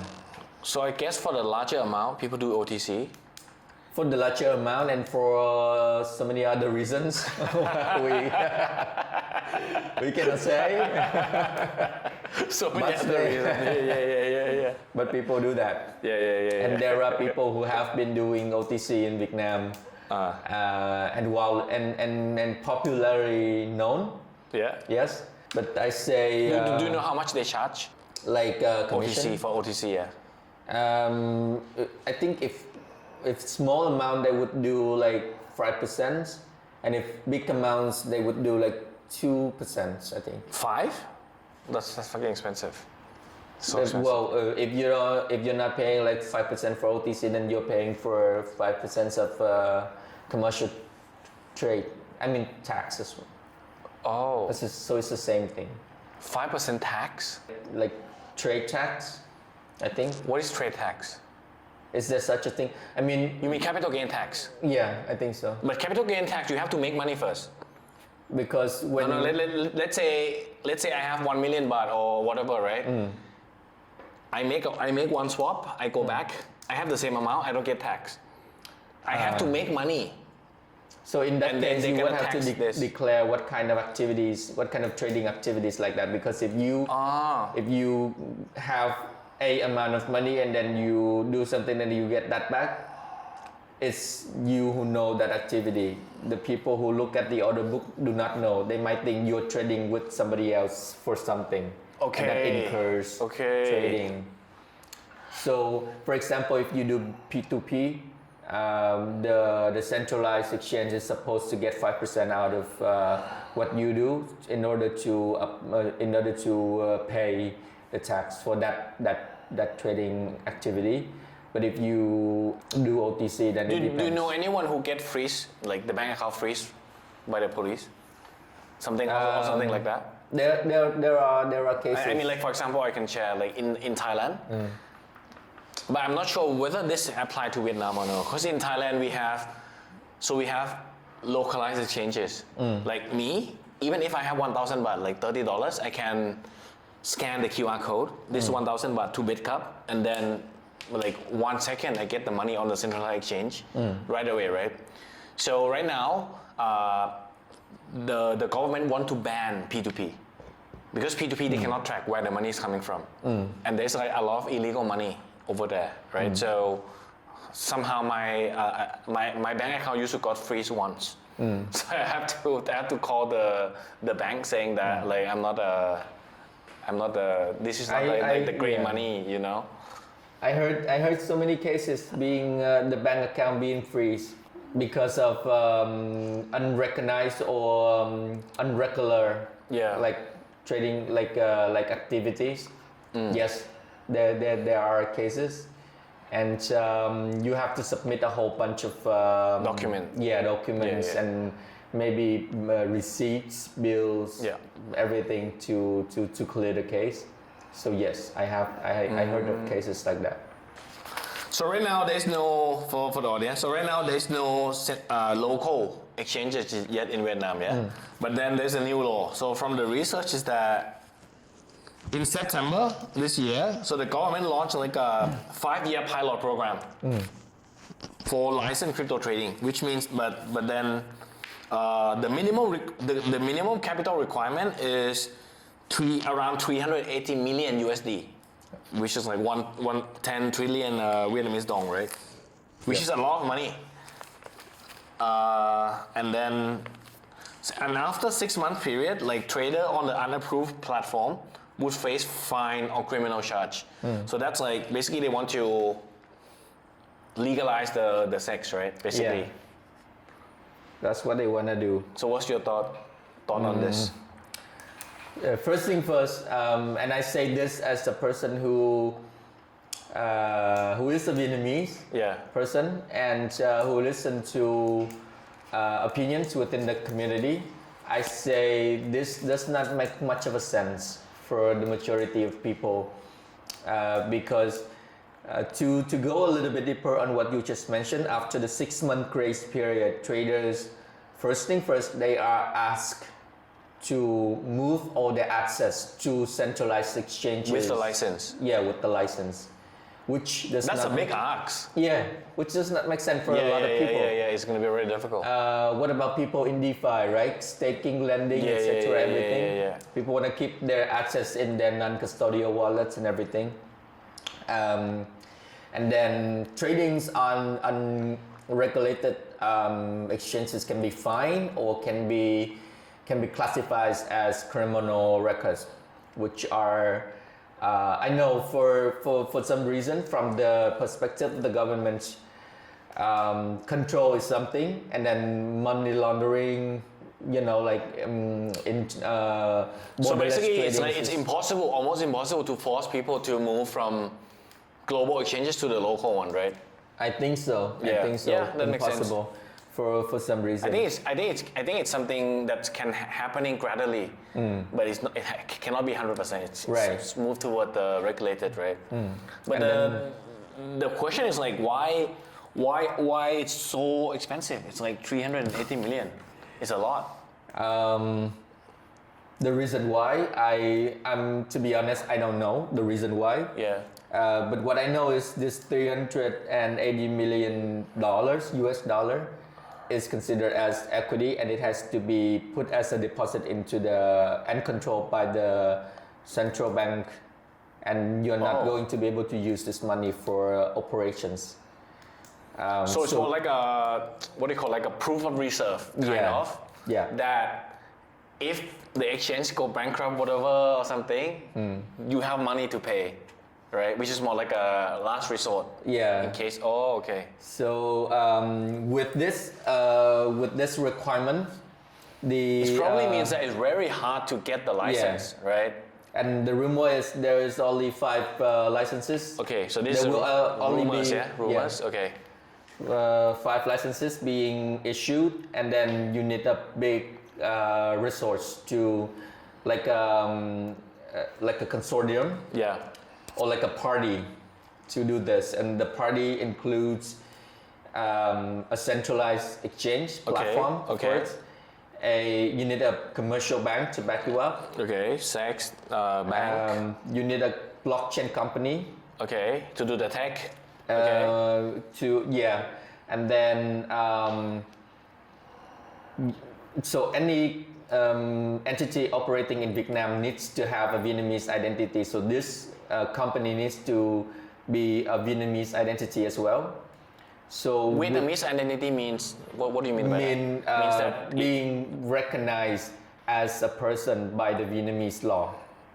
Does it requirement that is it more than 51% equity should be Vietnamese? Like for example, let me give you an example. Like for example, if you have Starbucks, right? Yeah. Starbucks International, and Starbucks is operating in Thailand as Starbucks International operating in Thailand. Yeah. But in Vietnam, Starbucks came in, they have to establish a company called Ý tưởng Việt. Yeah. And then that company is doing the Starbucks business in Vietnam, but is recognized by the Vietnamese law as a Vietnamese entity. Oh, okay. See? And it happens to all kinds of industry. Coca-Cola Vietnam is Vietnamese. And then Coca-Cola International might invest in Coca-Cola Vietnam, but Coca-Cola Vietnam is a Vietnamese entity. See? But so it's the same thing. Does that entity, is it requirement that the Vietnamese company have to hold more than half, like more than 50%? There is the percentage of who's holding how much in these consortium. Okay. But I don't remember exactly, but that information is available on the internet. Okay, so basically 4 parties, centralized exchange, number 1. Number 2 is big banks. Banks, yes. Number 3 is blockchain company for the tech, right? And number 4 is has to be a Vietnamese company, a Vietnamese entity. Vietnamese entity. Okay. So there are many consortiums being formed to do this. Okay. And insights now are saying that there are around like 6-7 entities like that. So seven consortia is fighting for the 5 licenses. Yeah. Okay. So what's the rumors? What I heard is so one of the Vietnam's largest commercial bank is Techcombank. Yeah. They're doing something called TCEX. Okay. Which is short for, I think, Techcombank Centralized Exchange. Yeah. And this has something to do with TCBS, which is their securities stock exchange company. So that's one. VP Bank is also building something. So VP Bank is the Vietnam Prosperity Bank, which is a big commercial bank as well. And they're building something, but they are very silent about that. They build that in secret. Okay. And then okay, so that VB Bank. So where is the centralized exchange? So that's the bank. Oh, you don't know? Oh, we don't know yet. Yeah. Okay, that's the thing. Yeah. So it can be anyone. We know that they're doing something, but we don't know what they are. Are they building it? Are they building a whole centralized exchange by themselves, or are they partnering with someone? And then Binance recently signed a memorandum MOU. Yeah, with the Da Nang authority. Oh. So they might be up to something. Yeah. And then KuCoin has signed an MOU with VBA, and then also Oh, VBA, the association. that you say is supposed to be sec agnostic, huh? Yeah. and now they pick side with KuCoin. exactly, yeah. They signed with KuCoin, and then with a company, a blockchain company called One Metric Yeah. to do one. Yeah. And then MB Bank recently signed an MOU with Dunamu, which is the mother company that built Upbit in Korea. Oh, Dunamu. Yeah, Dunamu. Okay, MB Bank is up it. Yes, and then one of the tycoon of Vietnam is The Win, huh? Win Group. No, not Win Group. The founder and also the owner of Vietjet Air. Vietjet Air, okay. Vietjet Air. There is rumored to have something to do with this industry as well. Okay. So we have a lot of players aiming for those licenses, but we will have to see for another while which one is going to be the first one. So what's your prediction and your rumor? So Binance for sure, right? Binance. I think Binance has the bet Okay, for sure. because they have the biggest capital if it comes to that.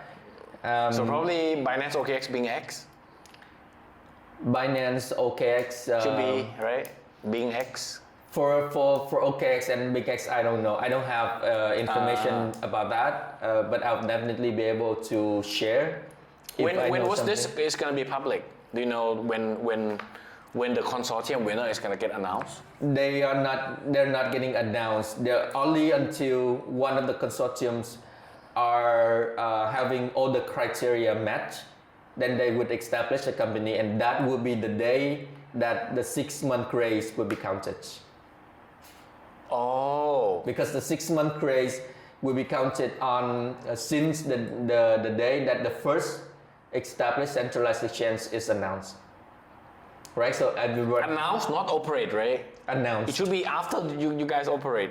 I mean, announced means that it has all the criteria. Yeah, and people can start putting money in there. Okay. Right. Okay. So hopefully it will not be coming so soon because people would not be happy to see the 6-month grace starting being counted. Yeah. Right. But it's like, I wonder how this is gonna end, right? I would very, very curious on this. Because like, for example, Binance. In the US, you have Binance.com and Binance US. And Binance US. Yeah. You have Binance.com and Binance Thailand. So Binance.com, I don't know how many coins there are. Probably more than 3,000, Binance US, less than 200. Binance Thailand, maybe 400. But it's like, compare the selection from Binance Thailand to Binance.com. And it's like, imagine I'm a typical Vietnamese user. Normally I go to Binance.com. I can trade perps, I can do earn, I can access to 3,000 coins. And then I'm kind of like forced to use Binance Vietnam, which we don't know how many coins there are. But probably, if I have to guess, it should be less than 100 at first. Yeah. And it keep adding, right? That's going to be a big barrier. Very big barrier to switch back. Well, the thing is, which one is legal and which one is illegal?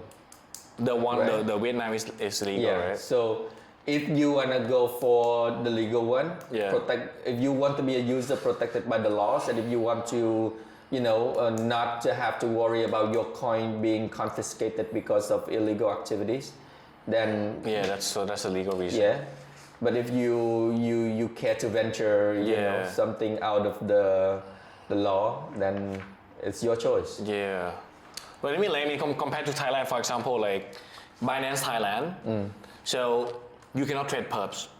So let's say Binance Thailand, Binance.com, Binance Thailand 400 coins, Binance.com 3,000.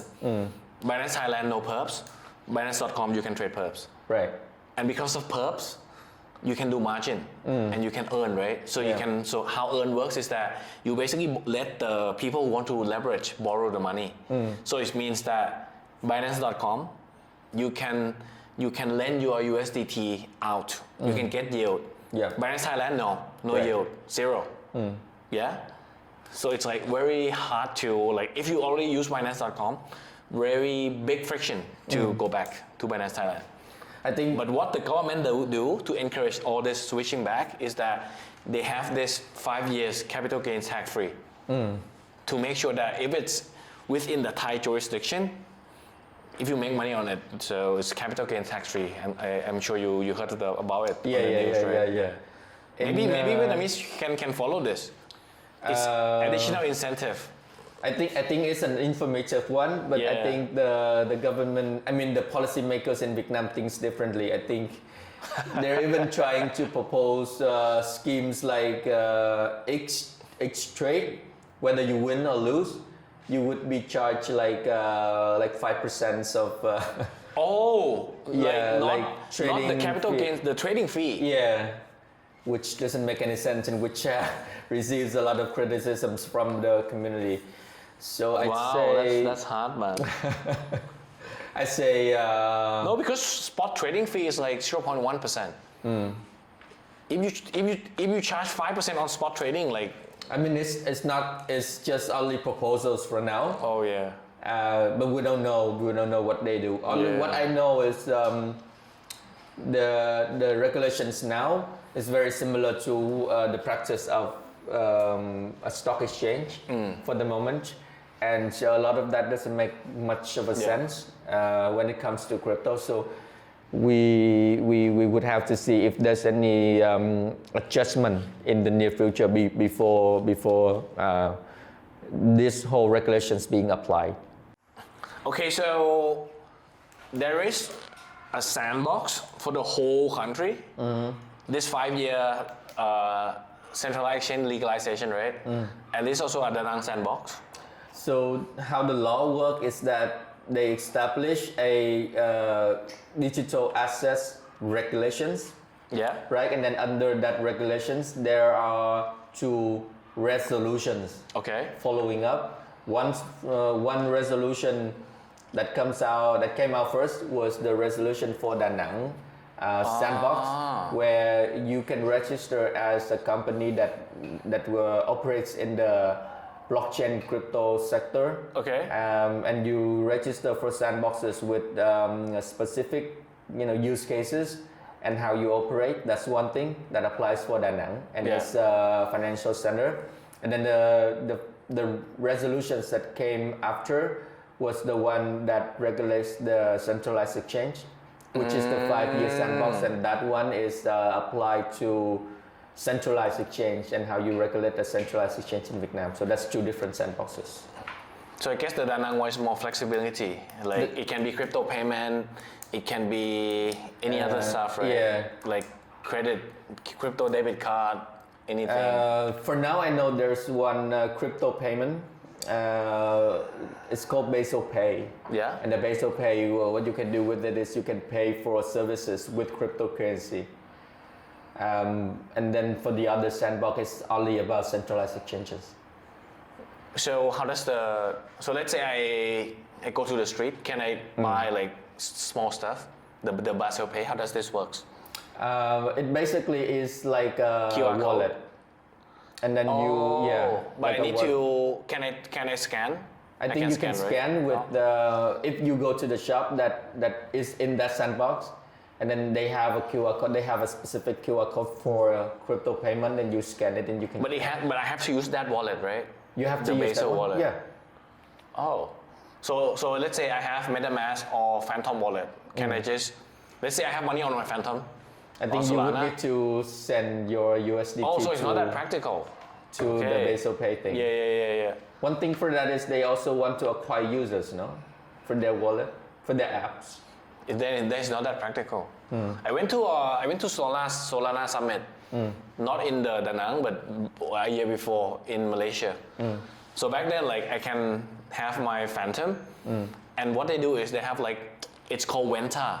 Venta is more like So we used to buy coffee. So let's say a coffee is like 0.5, maybe $1 or something. Like they generate a QR code, and then I just open my Phantom app, I scan it. It's gonna say like, oh, I'm gonna send USDC from this address to that address, and bang, like very quick. Yeah, I think you need that. I think that's more on Because the you cannot level force of people to use that infrastructure wallet, rather right? than a DApp. I think this is like a specific DApps. But that's just the wallet, right? Yeah, Okay. Yeah. that's one. I gonna be definitely think there will be more coming up, but that's one of the first thing. And how about like how do people cash out? I think P2P. basically yeah, would be so- P2P or OTC. That's how people cash out. How about crypto debit card? I don't think we have such a practice in Vietnam right now. Oh, you don't have that? No, I don't think we have. Do you know like Cypher card, EtherFi card, Re.Pay, Cash? I think I have an Ether card myself, but I don't think that practice is available in Vietnam right now. Oh, so that's a barrier, right? Yeah, Why is that? Is it because I think it's not legal? it should be step by step, like crypto card. If crypto debit card is something available for people to apply for and to use, first thing first, you need a regulations on crypto, and right, and regulations on digital assets in Vietnam would not come into force until the first day of 2026. So for the laws to come into force first, and then applications can come afterwards following that. In Thailand, it's a bit different. Yeah. So it's like, let's say you have a merchant, right? Let's say let's say you're 7-Eleven, and then I can just go to 7-Eleven. I pay by credit card. I just use a phone and then Apple Pay, right? So behind the scene, I use crypto. But for 7-Eleven perspective, they don't know it's crypto. It's basically a fiat going to their account. So in that case, you need a route from your crypto to your debit card, right?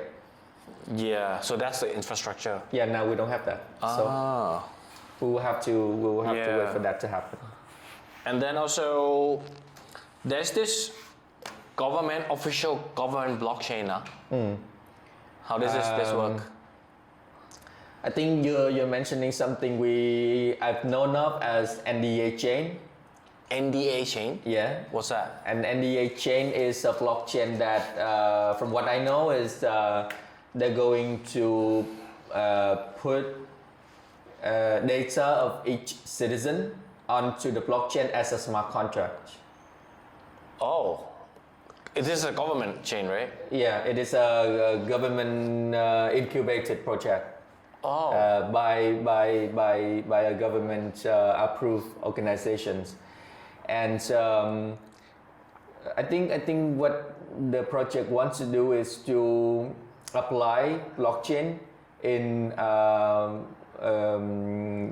organizing and also managing the national data of the citizen. And we have been using kind of like an electric system of managing our identity and also our information for quite some time. And now I think what they want to do with this blockchain is to bring that data onto this chain. So instead of the centralized database, you want to move into a blockchain, right? For the blockchain, and which means that all the data is available for I think this is very cool. Yeah. This is amazing. And Are they still doing this? Yeah, the project is still going on. Oh. And when is this gonna? Is this gonna? I don't have that launch? information for now. I only know that they have established the white paper, and they have mentioned very specific use cases on that white paper. So it's the government is backing this project. It's 100% funding from the government. There is no official information about that. The official information is only this NDA chain is built by government approved organizations, I say. I don't know about the funding and everything. So I can see it's two ways of doing that, right? It's like one way is the government do this themselves. Another way is the government say they want to do this. Yeah. And then you can have like 5 consortium try to exactly. bid for this as well, No, right? so far for now, I know there's only one organization doing this. And there's Makes only sense, makes one NDA chain. That makes sense. But I think it's a good idea. Another one, I think, not government approved. I mean, not government built, but also incubated by government is chain tracer. I think chain tracer. Yeah. The role of this project is to trace activities of Criminal. crypto related traders. Like recently, Like an on-chain detective, huh? yeah, like recently one of the tycoon in Vietnam got jailed for illegal how do I put it, illegal fundraising, and the activities were traced by that chain tracer program. So it's about like AML purposes, right? Anti-money laundering. Yeah, money laundering or malpractice of fundraising. So many different kinds of activities. Okay, let's talk about social media and KOL landscape. Right. So right now, what's the most popular social media? Messaging media would be Telegram, and Telegram? Yeah, and social media would be Facebook. Messaging Number media one. is Telegram, social media is Facebook. Yeah. So number one is, so let's talk about social media first. Facebook is number one. Right. Is it like most people have Facebook, right? Yeah, and I think people also use Instagram. Yeah. For young people only. Okay, similar. And for Gen Z specifically, TikTok. TikTok would be the platform. How about Twitter and YouTube? Twitter, I think, only popular amongst crypto people? and then specifically DeFi people. Or DeFi? Right. And then messaging would be Telegram. Number one messaging app is Telegram. For crypto No, industry. I'm talking about for the whole population. For the whole population would still be Messenger? and something not available to foreigners we call Zalo. Okay, so ZA. Messenger. Okay, but Messenger is still number one, right? Messenger would still be number one. Yeah. Number two is Zalo. CALO. ZALO. Zalo. Zalo. What's number three? Just two. Instagram, let's say.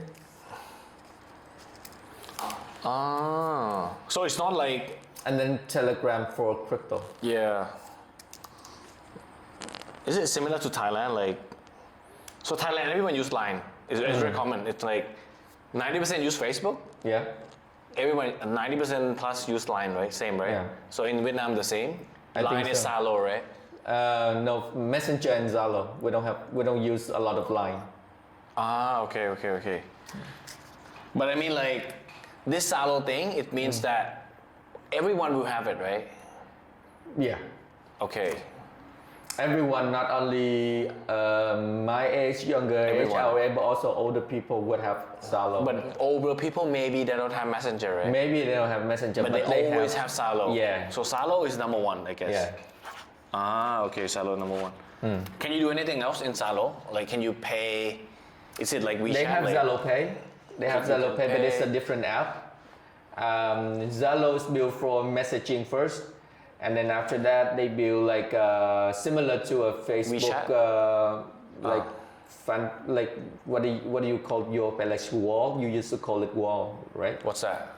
Like Wall. your own Facebook page. What is- Wall. Yeah. Wall? Yeah. Right. So and then you can create groups on Zalo, and you can force people into groups.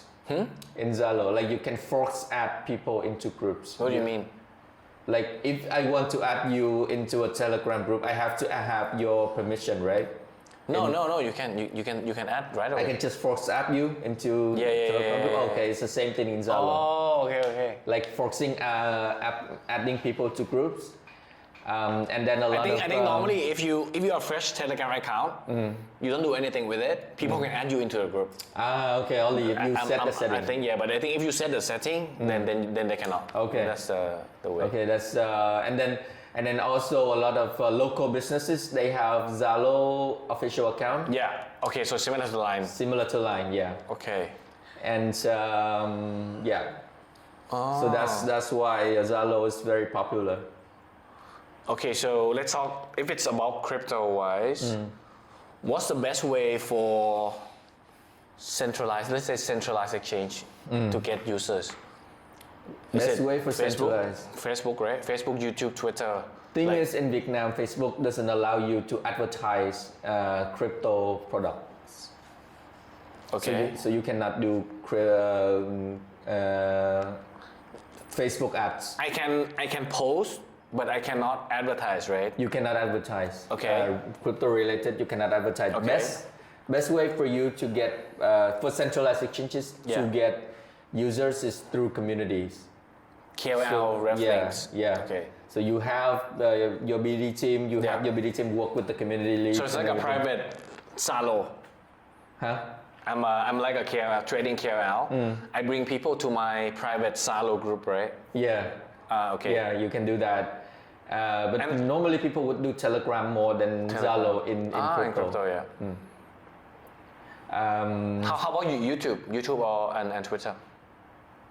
YouTube, I don't, because I think that there is still a restriction on crypto related content in Vietnam. So YouTube, TikTok, and Instagram, you don't see a lot of crypto related activities unless you follow those channels, right? I know there are a lot of TikTok builders, like we call it TikTokers. Yeah. TikTokers do content about crypto related, blockchain related on TikTok, but they never get on trending. So there are still limitations. Only if you are in the industry and you know who to follow, who to subscribe, will you be able to get more content. How big is Facebook group? Do you have like a? Because in Thailand it's very big.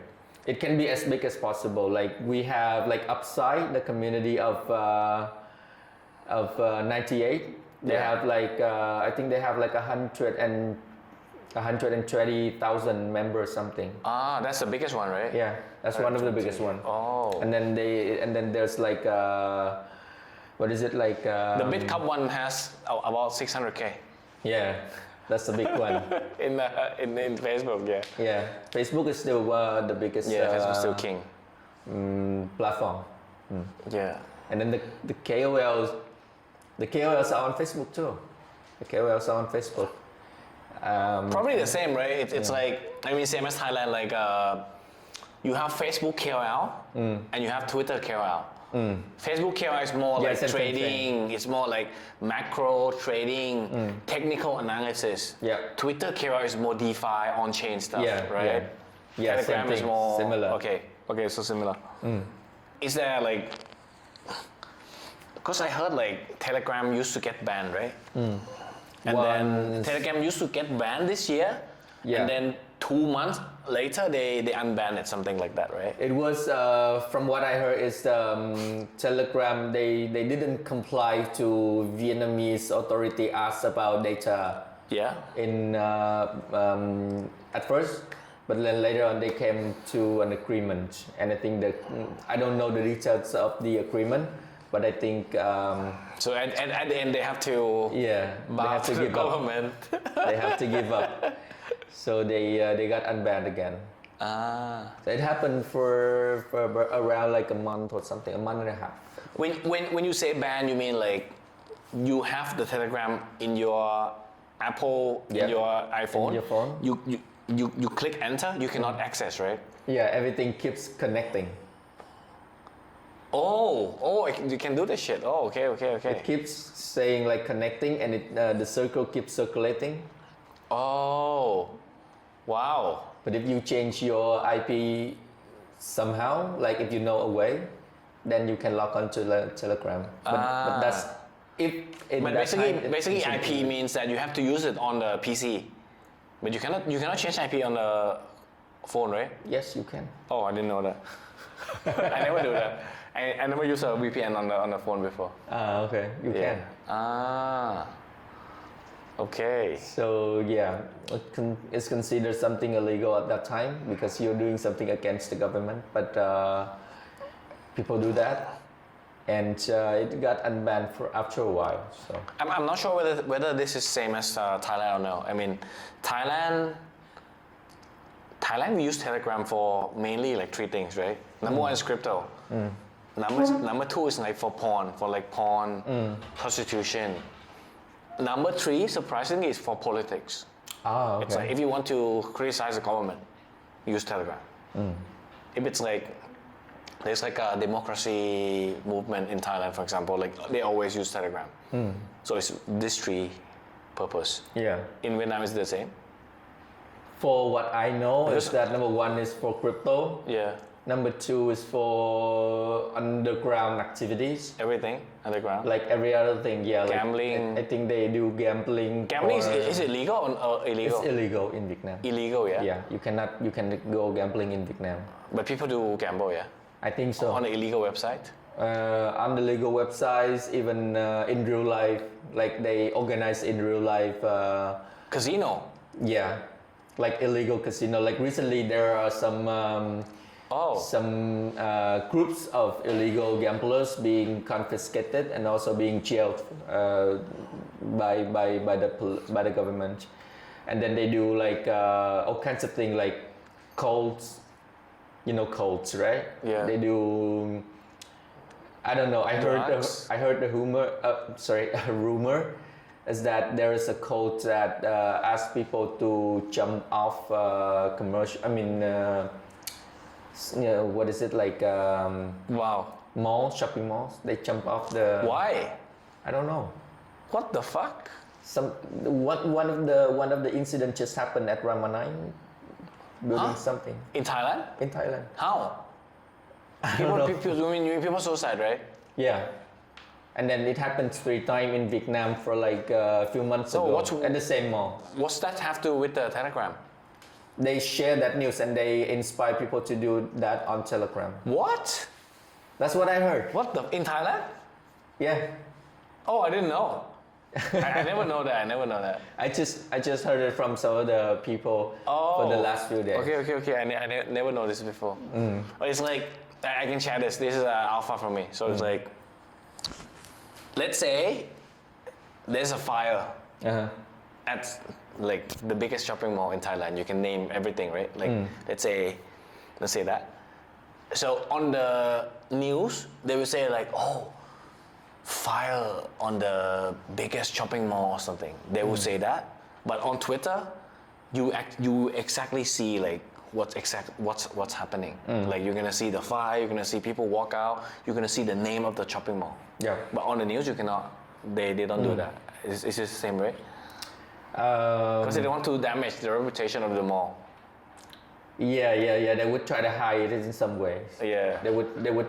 For example, if there's a video clip, Yeah. they would try to hide it on public. So it's only Twitter. Yeah, only and on Telegram, right? Twitter, on Telegram, you would see that. Yeah, same. Does Vietnam really have many builders? Definitely. We have Axie Infinity, which is definitely coming from Vietnam. Kyber, definitely from Vietnam. Pendle, for some people who don't know, they're CTOs from Vietnam. And so as many other like Coinade wallet from Vietnam, host station from Vietnam. So we got the best from Vietnam. But at the same time, we also got the worst from Vietnam as so many scammers. I feel bad and I feel ashamed to say this, but this is the truth.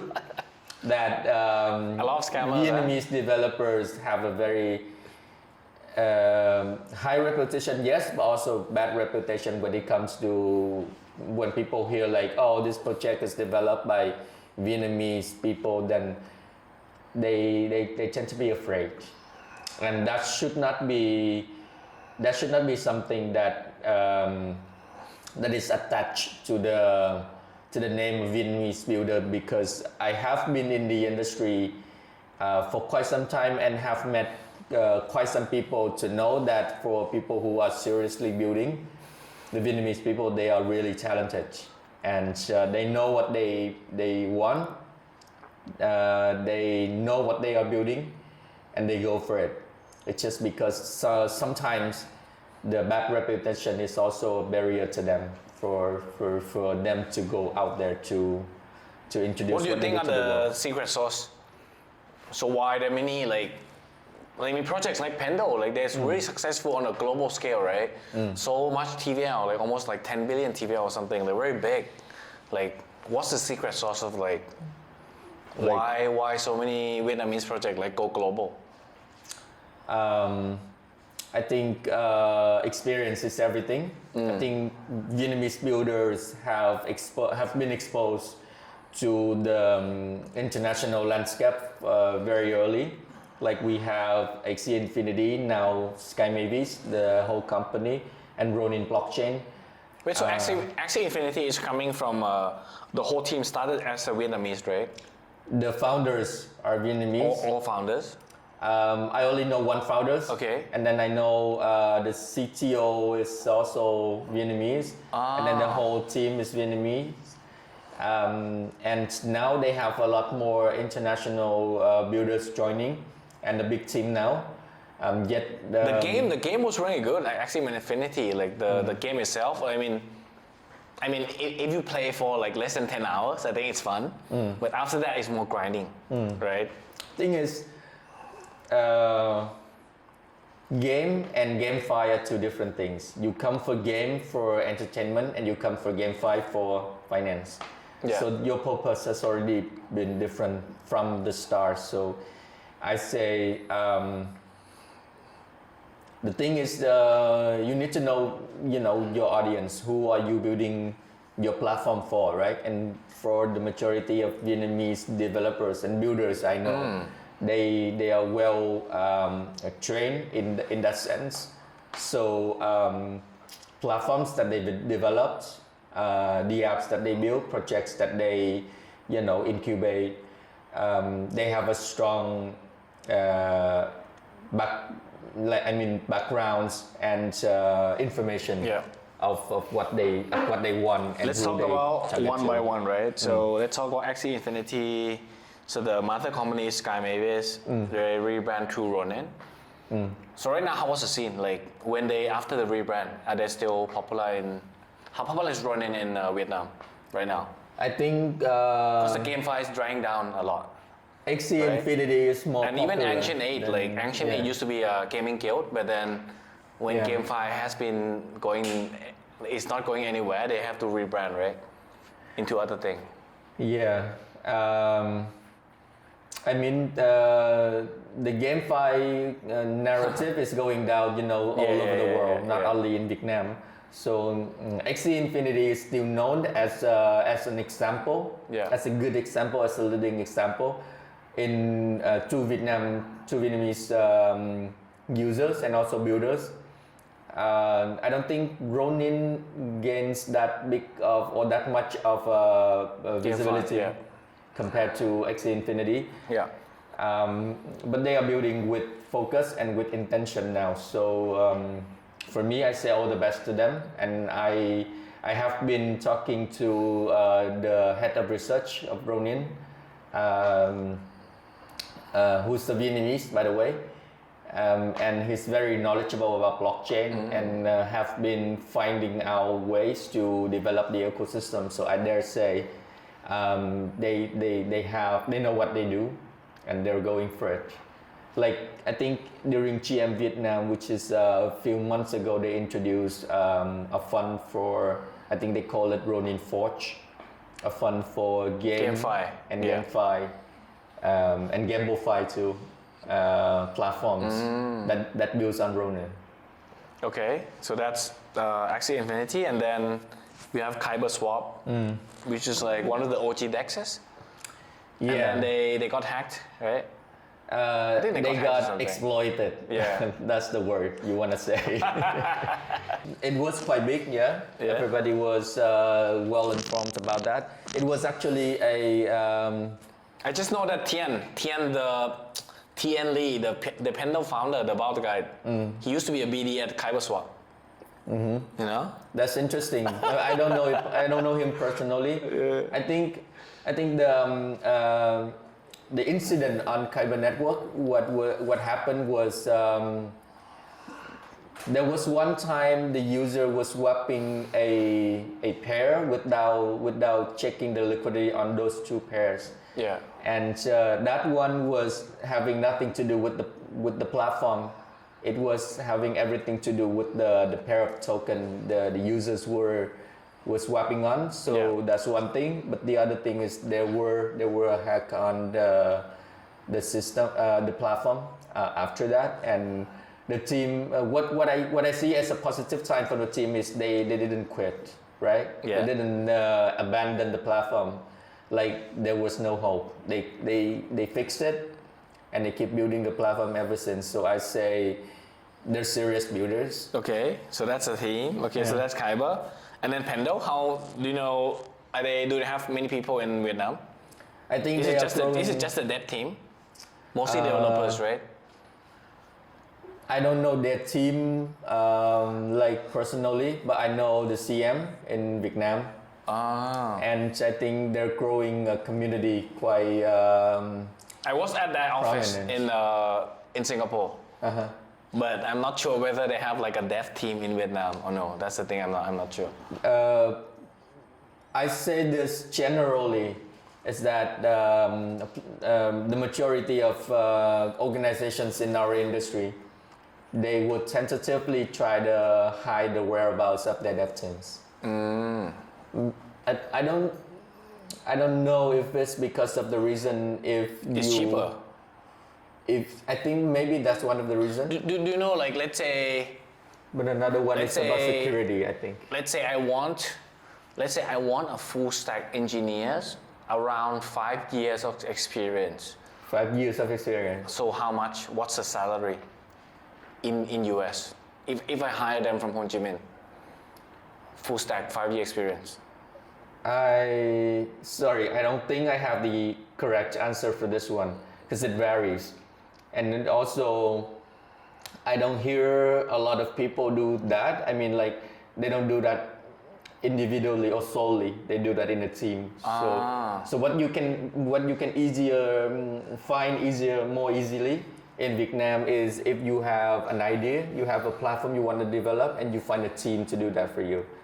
You would be able to find it better than you find a full stack developer. I was thinking it as like a student perspective, right? Like, if I come out of universities, probably the highest paying job probably be doctor, right? Doctor probably highest paying. Engineers is second, I guess. In Vietnam? Yeah. Yes.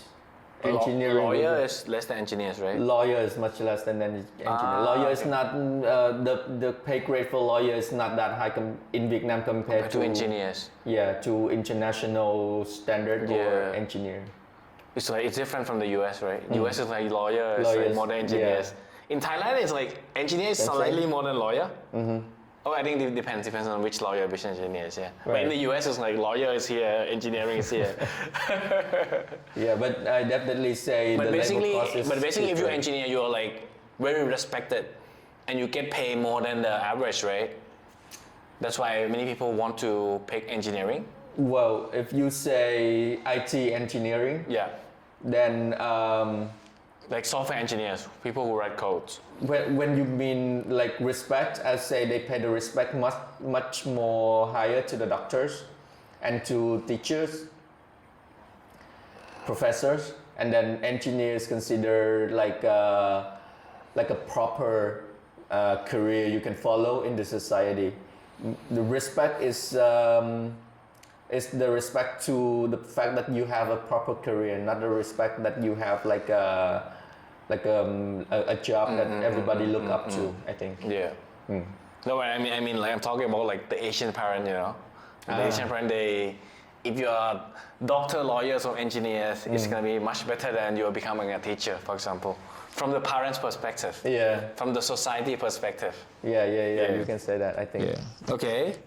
So what else? All right, Chain. Tomo Chain. I think Tomo Chain is more interesting. Tomo Chain is an OG chain, and then coin 68 or 98. No, 98. 98. The wallet bought it, renamed to Vision. Okay, I got it now. Okay, so how about funding? Is it hard for the local team to get funding? Funding from VCs? From VCs? Yeah. I honestly don't see a lot of VCs activities, like local VCs activities for the last year. What's the name of the local VCs? For some of the local VCs, Kairos Ventures? Yeah, like Kairos Ventures, Kyber Ventures. Oh. I think they do have one. Which one I can name? Like Kyber Venture, is it just DeFi or is it like any other type of investment? I'm not sure. Oh, okay. I'm not venturing into their. But basically Kairos and Kyber. Kairos Ventures. The top two. I don't see a lot of venturing activities for the last year and for the previous runs. You know, venturing, I mean, investing in crypto projects is still in the gray area in Vietnam without the regulations. You can be classified as illegal fundraising and investing in crypto projects. So, but I guess like if you're good, then you raise from like global VCs, right? There's so many. Yeah, maybe not the tier 1, maybe like tier 3, tier 4. Right. It's still possible. Yeah. And how about like Superteam involvement? What's your thoughts? I think Superteam Vietnam is one of the most active team of ecosystem in Vietnam. Because An Tran is Vietnam. The big boss is Vietnamese. Maybe part of it is the reason. Maybe part of it is they have a big team and they have. I mean, maybe they just hire the right people to do that. I wouldn't say it for myself, but it was because of Anchorwana. How big is the super team in Vietnam? Do you know? So they have the lead. Okay, they have one lead. They have one lead. And they have 3 dev rail. And they have dev rails in each city. One Da Nang, one Ho Chi Minh, one Hanoi. Maybe more than one. I'm not sure. Oh wow! And then they have event organizer, and then they have social teams. And I think for what I know is they also incubate a media team as well to do like video specifically for Superteam's events. So they have a lot of resources in Vietnam. Are there a lot of projects from like maybe like friends builders that get grants for Vietnam? Because I think they've been giving out a lot of grants, right? Builders grants. There are projects that I have met, but while like internationally popularly known, I don't think so. I don't have the names in mind to say now. So basically, a lot of projects submission to the super team, but it's like it's very hard to from the project to like rise to the top, right? Yeah. I mean, part of it is because I think there are so many projects right now. The competition is super harsh, and it takes a lot of efforts to go global. Very difficult.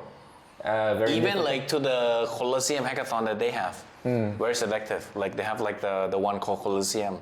Yeah, more like the best of the best go there, which is like very difficult.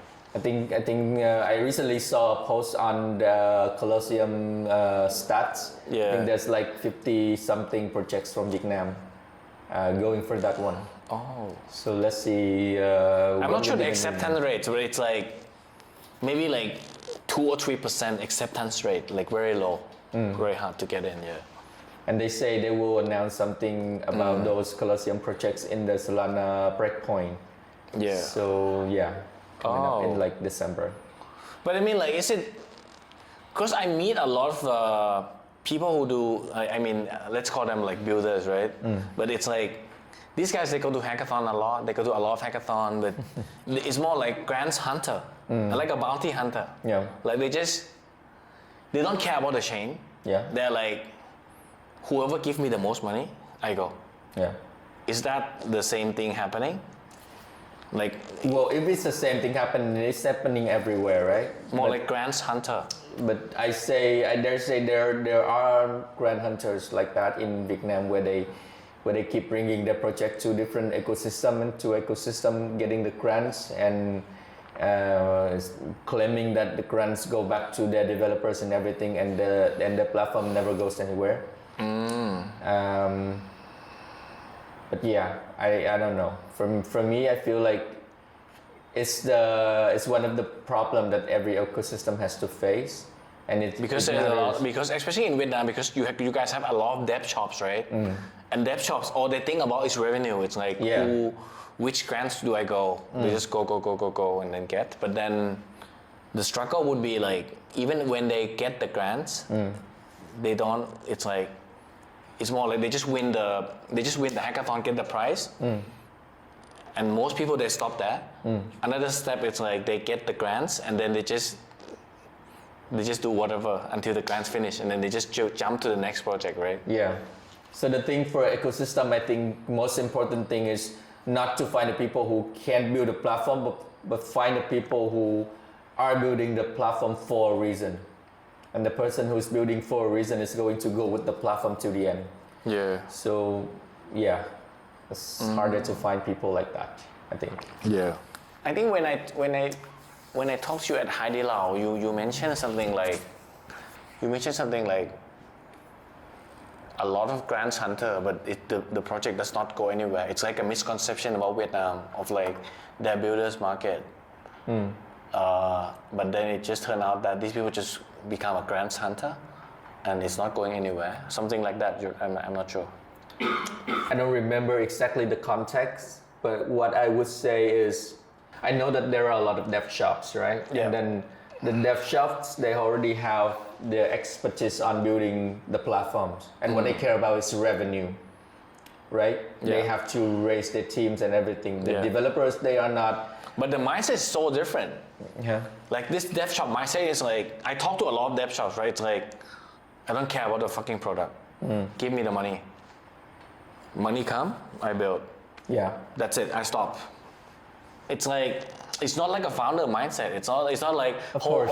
I need to build a product. I need to iterate quick, get the consumer feedback, iterate, and then maybe sometimes it's like the idea does not work. I have to pivot to the next idea. It's not like that. It's like It's very money driven. Yeah, the thing is, if you want to find somebody who are willing to do anything to make the platform keep going, that person has to build that platform for a reason. Yeah. Like for example, Axie Infinity was built because the founder sees that and wants to create a community of people who likes that thing and who likes that game and who wants to socialize using that game, and he wants to create a community of the like-minded, right? So he is the one who keeps the fire and keeps the fire going on. People who builds the platform for him is just doing the technical stuff. Yeah. Like they are paid to do that because they're well paid. If they're not well paid, then they will leave the company. Same thing for dev shop. Dev shop, what they care about is utilizing their resources to build something, and their builders get paid. If they don't find the money to pay their builders, then their reputation is gone. Their team is going to be, like dispatched. So their most concerned thing is to find money. So if you come to them with money, they're happy and they do it. If you come to them with a vision, they don't care. Yeah. So I say, easier to find people with vision and with what they want to do for DeFi in societies where you don't have to worry about basic salary, like Europe, like the US. And then come to the poorer side. The poorer side of the world where people care more about the money, care about daily life, right? And use them as the workforce that works for you and build the thing that you want to build. Yeah. So I think it's I think it's like we don't have much founder mindset like in the West. Yeah. Because it's like maybe we are poor, or maybe it's like the way we got taught of like being an employee and stuff, right? It's like job security, Yeah. all that stuff. You care more about the level of what is it, like Maslow? You know that? Yeah. Maslow hierarchy of needs. Yeah. When I think the top is like self-acceptance or something. yeah, self-realization. Yeah. And then the lower is like you like need food first. right? And then emotions, feelings, everything before you come to self-actualization. And that's where you find founders, where people realize that they need to leave a legacy for something. But for the dev shops, not that level, I think. Yeah, that's pretty much it. Any last words for the audience? Vietnam is still, for me, one of the most adaptive, like highly adaptive market. Although we are at the stage where we are a little bit slower than other countries within the region in terms of regulations, but we are going. We're still going somewhere, and hopefully in the very near future, I would see the reputation of Vietnamese developed platforms would be not so negative as it used to be because of the scams and everything. And what else can I say? Welcome to Vietnam. If you come to Vietnam, let me know. I'm more than happy to walk you through the landscape of Vietnam once again in real life. Of course. Getting you to meet all the man. builders. Right. Thank you so much for having me. Of course.